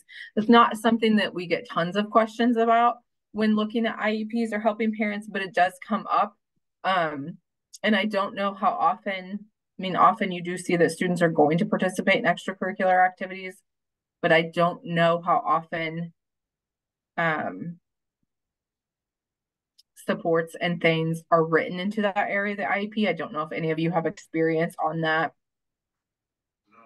This is Yeah, Grace. Uh, with my son, we did because he loved doing community service. So that was in high school. They included in his IEP because it went along with his vocational counseling. So they included that in with his IEP because it would help him regulate. Um, Sometimes during the day, if they had something going on in school and they needed volunteers, then he could volunteer for it. So it was included in his IEP. Or even on weekends, he had things they would make sure he would know about it, and that so it was included in his IEP. Choir, outside choirs, anything like that, they did for Okay. him. yeah, it's been my experience that it's kind of an ignored thing. And then the problem arises is when the child is wanting to participate and the support isn't written in the IEP. By the time you get around to getting it in there, that activity is over with. And it's kind of like, oh, let's just talk about it the next annual and everybody forgets about it. Okay. So I know with my son, and then I've helped a couple other friends, that was one thing, one item for discussion. Okay, my child's going to want to do something in the future. Let's talk about what supports and get them written in here now. And then of course the district says, well, no, we're going to have it in here right now before we're done with this IEP. So that way, when this comes up in the future, the support is already written in, and we don't have to reconvene and try to figure this out then. Okay. Yeah, I mean, and that's helpful. I mean, I think that you can have conversations, early on, especially as students get into like junior high, high school, there are more opportunities to participate in clubs and things like that. But do those students know, like, if it's just an announcement over the radio to check or the speakers or whatever, the intercom system to sign up for drama club or what have you, then do they know how to really like take those steps to do that? Do they need support in doing that? Will they need support accessing those programs and extracurriculars? Carrie, I think this is coming at a good time for me because my son's annual is next week. I think it's next Friday. Um, but this is first year in middle school. So prior to middle school, he wasn't really participating in the extracurricular because they didn't have it. And so he does do as much as he can extracurricular after school. And I asked, like, hey, was one of your aides there with you? So sometimes they are, sometimes they are not. So from the information you're giving me, it seems like I should be asking for an aide to be present in some of his extracurriculars. However, I think they do an aide up until a certain time. So let's say up until like 3:15 or something. So maybe I should be asking for an aide that's available until 3:15 because they have to be off at a certain time. I don't know. I'm kind of flexible on that. But it seems as if what you all are saying, I need to make sure that it's put in the IEP and not kind of sort of like fly by night. If we have somebody available, they can accommodate him. If not, then he's going to have to be on his own at this extracurricular activity. Okay. Yeah. So I think, in looking at extracurriculars, if other students are offered, the opportunity to do that, you look at, what supports may he need at that. I know when my daughter was in high school, she graduated a few years back. But we talked about different things. If she was going, like, she loved going to homecoming and prom, she didn't miss one. She loved post prom, things like that. I mean, sometimes I worked at things like post prom, so I was there if she needed me, and I was fine with doing that. There were other parents who, staff who could have met needs too. But like homecoming, like I don't want to be there. I don't want to be the parent there. So, and they were fine. We discussed all of it and, talked about if she needs something, but there were plenty of staff who knew her, were familiar with her, and familiar with medical needs, things like that. And, kept an eye out and provided any support that was needed. So, but those were things that were discussed. Like, everybody has the opportunity to go to homecoming, prom, things like that if they want it. So you don't want her, like a student, to miss out just because of a diagnosis or disability. If they need some support, then having that conversation with the IEP team is helpful. And those supplementary aids and services are going to really help a student, reach those goals. They might need accommodations, modifications, extra time on test. Some students get modifications that would be, minimizing if the amount of math problems they do, or some students, like, rather than writing an essay or a research paper or something, maybe they verbally give a speech or create a PowerPoint or something to show what they know, or instead of having to write an essay on a test, maybe they're doing something fill in the blank, things like that. So supports can address different needs, like environmental needs. You can have preferential seating as a support, planned seating on the bus. Would they do better if a student has medical needs or something, epilepsy, something like that? Maybe they would do best if an adult needs to monitor them. Would they do best in the front seat to the right of the driver, so that the driver can look back at them? Some students maybe need the support of an aide, things like that, on a bus. Sometimes that's determined. So, there are a lot of different supports that can be provided. And somebody's saying that school has often sent children home because a one-on-one aide was not available. And that's something like you may run into if a student has a need for a one-on-one aide. Do you have a backup list of people you can call? Are there other staff that can step in and fill in? I know a lot of schools are short-staffed and it's hard to find people, but do you have a list of staff that are available to fill in? If there's training that needs to be required, like if a student has epilepsy, has emergency medications, things like that, do you have a list of people that you have trained that can fill in if needed, or at least that you can try to contact? So there are different, approaches you can take to this, because people do get sick or have sick kids or need a day off work. So if they do have a one-on-one aide, what's your backup plan? And that can be a conversation that's had, in the IEP meeting, and kind of mapped out, like, what do we do if this happens? Or, how do they let a parent know? You can't always prepare for staff being out. Sometimes it's last minute. They wake up, they're sick, they call in last minute, what have you. Sometimes parents, have things written in the IEP, or IEP teams write in. I think I heard a parent talking the other day that they wrote in that the IEP team agreed to write in that a parent would be notified as soon as possible if an aide or certain person wasn't going to be there. And like the school wrote it in, or the IEP team agreed it would be written in that they do it to the best of their abilities, kind of thing, because they don't always have 24 hours notice, or even, 5 hours notice. Sometimes it's just like, hey, the school day started and, they're not going to be here and they're scrambling to find somebody. But those are all things that you can talk about. There might be planning and collaboration time written into the IEP for staff. So maybe looking at, if a student is included in a general education classroom, say like math or English, something like that, there might be planning time written into the IEP for the special education teacher and the regular education teacher to work together and adapt and modify and accommodate materials for that student. Like we talked about, if the student is in a class and they're not at the same, like they're in the 9th grade, but not at a 9th grade reading level, do we need to get materials at their reading level? And just looking at, different things. I've seen different things, Ps, where maybe staff work together. A general education teacher would give the special education teacher any tests or quizzes that are coming up, and then they use some type of, or Chromebook or something, where there's an app where they can, the student can take the test. It's set up in multiple choice or what have you. They can do it on their iPad, and it just, when they hit submit, then it grades it and sends it to the teacher. But if a student struggles with writing, there's a lot of different ways to approach test taking and things like that. Then that student can possibly stay in the classroom and take that test on their iPad and just hit buttons on the screen and submit that. And they're still, that's one less transition they have to make, things like that. So there's tons of different ways. I mean, kind of there's limitless options for meeting those needs. There's also a section on the IEP called Supports for School Personnel. You can see that in the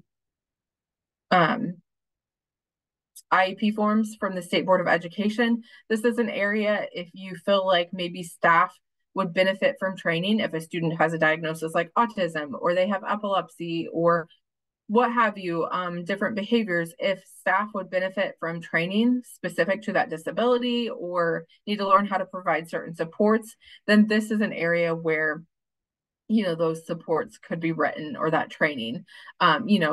Students need supports, but staff may need it too. Like we're all growing and learning all the time. And I always say, like, because you met one person with autism or one person with, nonverbal learning disorder, I mean, that really just means you met one person with that diagnosis. So each person and student is individual. And you have to look at how does that diagnosis impact them and impact in the school day or their school day and them accessing their education and what can we learn and how can we help them. So training for staff can be implemented in the IEP. Sometimes students need social work services that can all be written into the IEP. Social work would be another related service, but you could write in.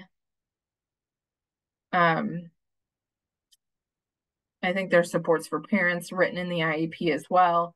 So if parents need training, uncertain if a student has a communication device or you're going to use a certain program with a student, parents may need to be trained on how to use that communication device so you can work on it across the board because if they're working on using and learning a communication device, and that's going home with them, you want them to work on using that in the community. That's how they're going to grow and learn faster. So that's something to keep in mind as well.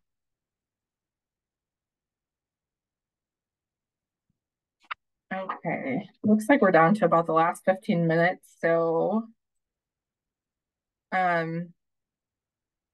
like we said, as far as support for school personnel, it might be attending a conference or training that could be written into the IEP. That might be something related to that child's or student's needs. Again, getting help from another staff person or administrator, maybe regular education, special education teachers collaborating.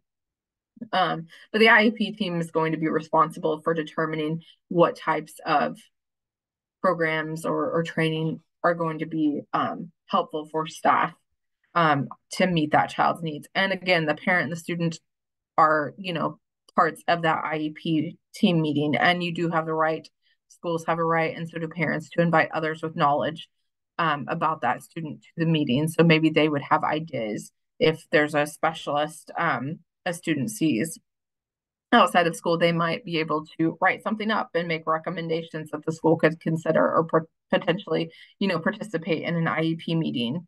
You do have to document, you're going to see in an IEP, is a student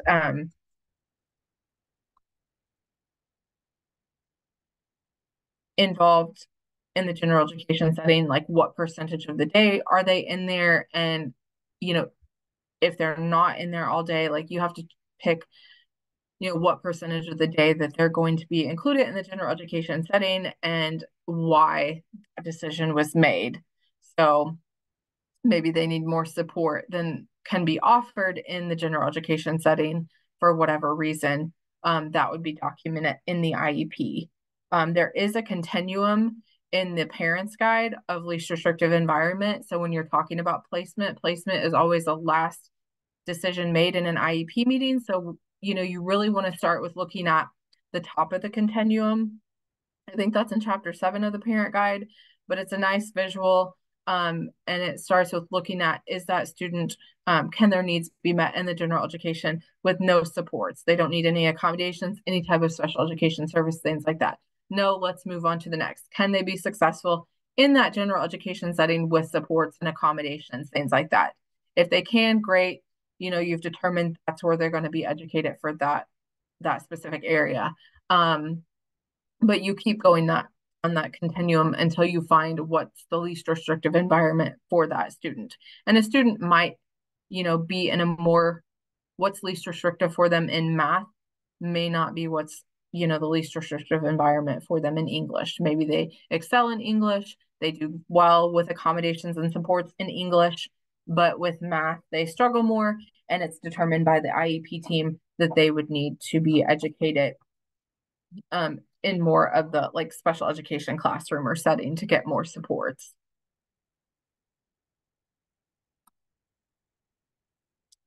You're also going to look at, just like you look at accommodations, day-to-day accommodations, does that student need accommodations and assessments? You take different assessments at different ages. The IEP forms will show you what ages assessments are given at. And so you look at what kind of accommodations does that student need to get. And I think you really refer to what kind of accommodations and supports does that student get day to day. You can't give more accommodations so that they do better on assessments if it's not something they need day to day. And then you also have to look at, just because they make it, test read to them and things like that in an assessment, if they're getting a reading test, they may not be able to get somebody to read that test to them. If that assessment is truly looking at how well do they read, whether their abilities in that area, then they can't always get that support because they're wanting to look at what they can do independently. And so, those are all things to consider. But there is a separate section in the IEP to focus on what accommodations will they get when they have to take assessments. The service delivery is also addressed in the IEP. So you're looking at, what date is the service going to be provided?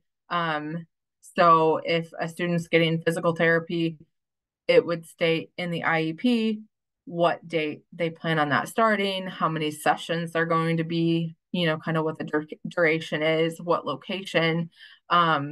So are they receiving that service within the general education classroom? Are they receiving that outside of the general education classroom where they're pulled out? That's all documented in that IEP form. And, if you have concerns about location of services, things like that, that's always something that can be discussed in the IEP team meetings. Transition's another big area. Again, transition planning is going to start at age 14 and a half.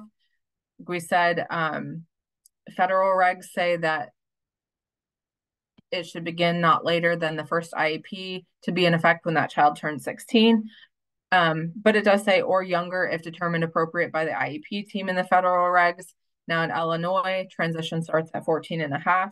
So that IEP or transition plan would be in effect in that IEP the year that student is turning 14 and a half. You're looking at, what services when you're planning for transition, you're planning for what is the service our child going to need as they're leaving, to prepare them for adult life when they exit high school.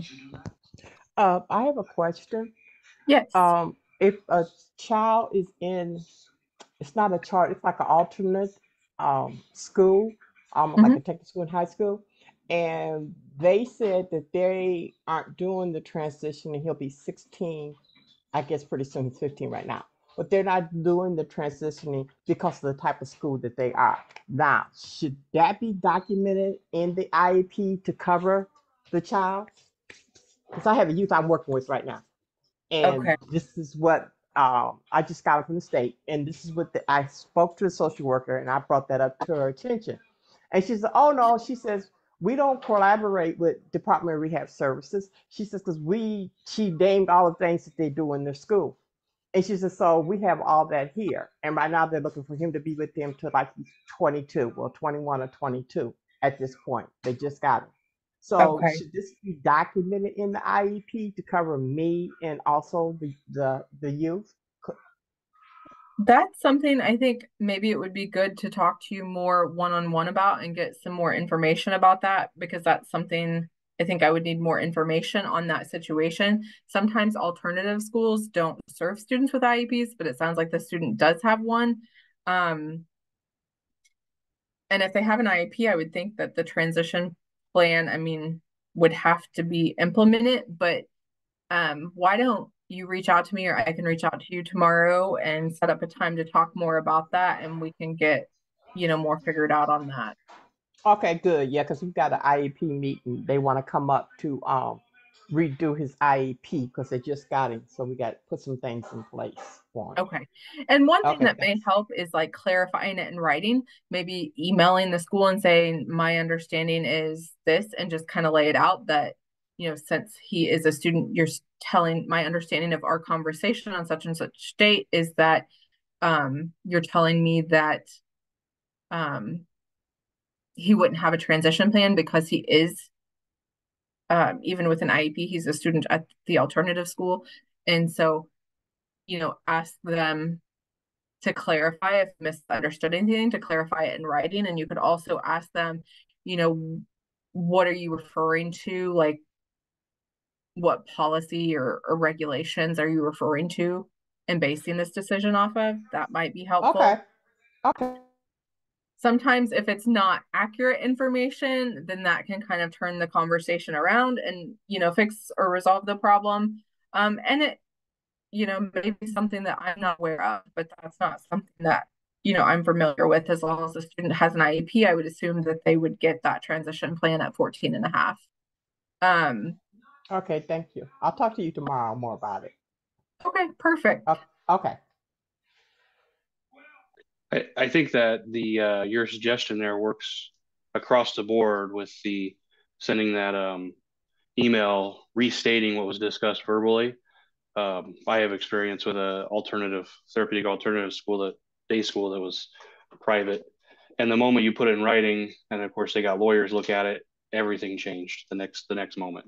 It was a lot of things that Illinois says do it this way, and they said we don't do it that way, and you just send an email saying, so this is the way we're doing it, and next thing you know, it changes. So Right. A lot of times that can turn a conversation around pretty quickly.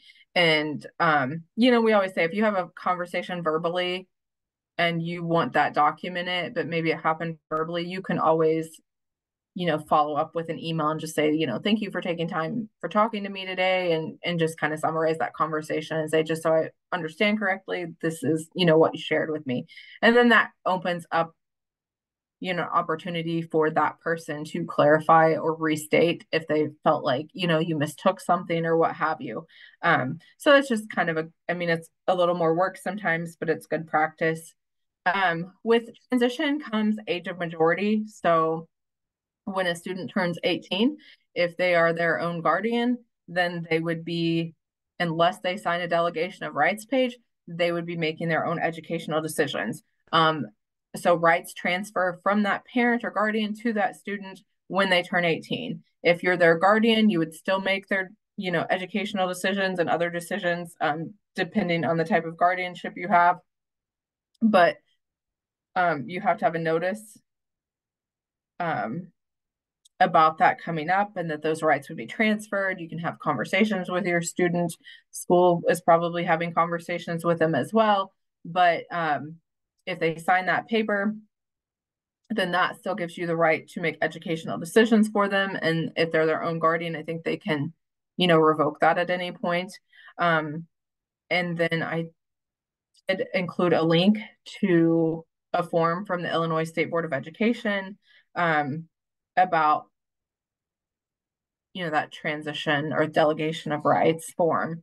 So that's just something to keep in mind. If a student's getting to be close to 18, that's going to be coming up. So if it's a situation where guardianship is not obtained, then having that conversation. Do they want to make all these decisions in their IEP meetings on their own? Or do they want the parent or guardian to make those? Or they might even be able, I'd have to look at the wording, they might be able to pick somebody other than their parent, because I think we've had that come up before too. Just whoever they determine, if they're their own guardian, then they can make that decision of who could make those educational decisions for them. There is homework for next week, so the link is there, and I also shared it in the chat. if you want, I can make sure that is emailed out to you. I did include some information in one of the slides there on eligibility. Abby wanted me to include a video on our website, so you'll have access to that. You can go to our website under resources and eligibility, but there's a lot of good information there on our website, as well as a video if you scroll all the way down, but we'll make sure you have the link to that. I don't want to keep you over. It's 8 o'clock, so if you need to go, you can. If you have any questions for me, I will stay on and answer any of those. Hi, Carrie. This is Jamie. I've got a question in regards to the IEP and the goals. So when I read that, it says Illinois core standards or something like that. I might not have it correct. So they're saying to develop the goals based on that. Now, is that specialized instruction? In which Say English or math? when they're the learning standards. Yeah, when they say that's, they're basing the goals on that, is that considered specialized instructions, to meet the needs of the student? I don't know if that would fall under specialized instruction. I think like the learning standards are telling you what is expected in certain areas. So like if you're looking at math or science or something like that, it's showing you this is what we expect at this age range. So in 8th grade, we expect a student to know these things in math. And you can, like, each goal has to be tied to a learning standard. And I think it can be tied to more than one, but I think once you build the goal or write the goal, then you're looking at, do they need specialized instruction in this area? So I don't know if that would specifically be specialized instruction. I can look into that a little more and try to clarify that more. Okay, I've always been confused by that. I mean, if they're going by the core standards, I mean, is that specialized, for the need of that student? Right. I mean, you're not gonna always, if I think it would be kind of safe to say if a student is struggling in math and you're and they have a goal written for math, they're not necessarily going to be at grade level. So you're not necessarily going to look at I guess you're going to look at, let me look into that because now I'm Yeah. getting confused in my head on how that works. Right, and that's most of the cases. They're not that grade level. They might be 4 and 5 Right. grade levels below, the student with intellectual disabilities. So, but they're Right. following So the then Illinois. So I don't know. I'm trying to think, do you tie it to the grade level that you expect them to be at, or do you tie it to the grade level that they're at, the learning standard? So let me look into that and read up on that a little more because I did, research that again, but I don't always look at those. So then I kind of, have to refresh my mind. What are you looking at when you do that? Is there something, a certain Um, site or link or something? the learning standards there's links embedded in this PowerPoint. I'll make sure to send them to you. But just through the State Board of Education, they have learning standards. And then I'll look and see again where all it says how those learning standards need to be tied to the IEP goals and how it breaks that down. Oh, okay, thank you. Thank you. Okay, somebody said the homework was not in the chat. Let me see if I can.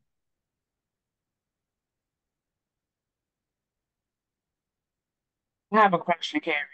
Yeah, go ahead. You mentioned that some students may have some accommodations at the end of the IEP. They may Mhm.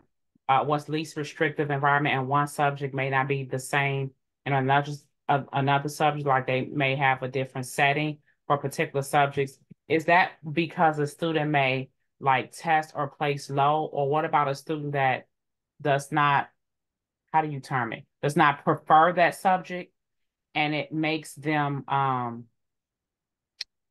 guess kind of sort of shut down. It's not a preferred subject, so they don't perform well in it. They almost like refuse to participate in, the regular environment, the general education setting, in that particular subject. Is that something that could be addressed in IEP, or is kind of sort of like because it's a preference that the special education student is showing, it's not necessarily a need versus a preference, or how would that work? I mean, you determine like, so I think, student may not struggle at all in certain subject areas and may struggle, in math or something like that. So you have to look at like what's the least restrictive environment, I guess, across the board for that student. So least restrictive environment in English, maybe in the gen ed setting, maybe they don't need accommodation, supports, things like that. But in math or biology or geometry, something like that, they need more support. So you look at like, can their needs be met in the general education setting with accommodations and supports in math? If not, then you keep going down that continuum. Do they need more of a smaller group setting or smaller class setting in the special education classroom for math? So I think it's, least restrictive environment looks different for each student. You try to start with, can they be in the gen ed setting with no supports and work your way down. I think, you know, disability doesn't drive placement. So you really talk about, can their needs be met in the general education classroom? But you really look at individually what that student needs. I don't know if that answers your question or. Yes, kind of. I guess it's kind of sort of like, if I can clarify, like my son, the student that I'm talking about now, my son, he doesn't prefer which he doesn't prefer science, which makes him not do well in science, which makes Right. him shut down in science. He won't do it. Like I Okay. started going to school with him before Christmas break. Like I have to go to science class with him. So now I'm back in sixth grade. He won't Right. participate. And so Okay. we kind of sort of like, unless I'm there, he's kind of sort of doing a little bit better since Christmas break, but most of the time it was like, no, he don't read to me, don't give me any work, I'm not doing nothing. And so Okay. capable when he's actually, have a little bit more one-on-one, or if they bring home the work or something like that, he's in high percentiles, he's in the 96 Okay. percentile math, so he's capable in other subjects, but Right. that's that it can't, he shuts down. So I don't know what the options are, where it's like, Okay. yes, they see, well, he has that high, capability to do it, but he refuses to. So what do we do in that instance? Okay. And I think sometimes it's a conversation of trying to figure out, maybe asking him, like, what is it that you find difficult with that class? What, you know, trying to get to the bottom, even looking at data. Is he struggling more with tests? Is he struggling, what areas he's struggling with within that class? If you think he has the capability of being in the general education setting for that class, or in a different setting, um, really getting to the bottom of what is it that makes that class so difficult for him. So you could ask the teacher questions. You could ask him questions about, what would help you make this, more smooth to be in that class. Is there different support you need um, to be successful in that class? And, sometimes doing something like a person-centered plan or a map can be helpful with a student. And we could set one of those up virtually if you are ever interested, but really just looking at kind of what are the student, it's something based around that student, looking at like what are their successes, what's their history, what are things they're um, proud of, what are things they find that they're good at, what are things that they struggle with. And sometimes that can kind of bring out why they struggle with science, what they find difficult, and maybe that could help him um, identify those needs. Okay.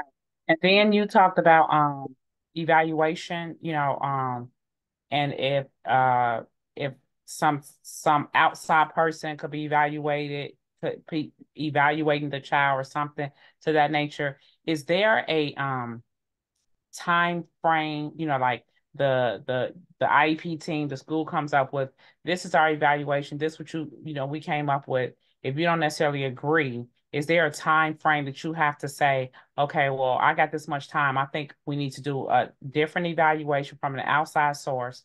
And then the next part of that is, if the school does not agree, and with you saying, hey, I need an outside source evaluation for you all to pay for, and they're like, nope, what do you do? So I think that you can only ask for one independent educational evaluation during that evaluation time frame. So they typically do them I'll look into it and make sure I have the correct information. But they typically only do reevaluations every 3 years. You determine if a reevaluation is necessary. If you request it and they agree, then you move forward. If you request it and they deny it, the school district has to file due process. And then a hearing officer would have to determine whether that independent educational evaluation is warranted or necessary. Okay. Hi, Carrie. This is Yes. Grace. Was she speaking up? I went through that with my son, his senior year. They had done an evaluation the psychologist had on him. I read the evaluation. I hit her back and told her where she got the information for it was incorrect. I told her I would not accept it, I would not sign. So what I took it from there, I went to the head of the special ed department in our area. So what happened then, we had a consultant. The consultant got involved. She called for the independent evaluation, put me out of the Okay. picture. So she called for it, and so the one in Governor State, he did it, and his was completely different than what she did. He even came to the IEP meeting and talked about our son. And I wish you could his mouths were dropping because he saw what we saw in our son, and they were really shocked. And the Okay. person who did it, she was really embarrassed. But that's how it went down here. The consultant got involved, and she said no. She read it herself, and she said the same thing I said. She said, no,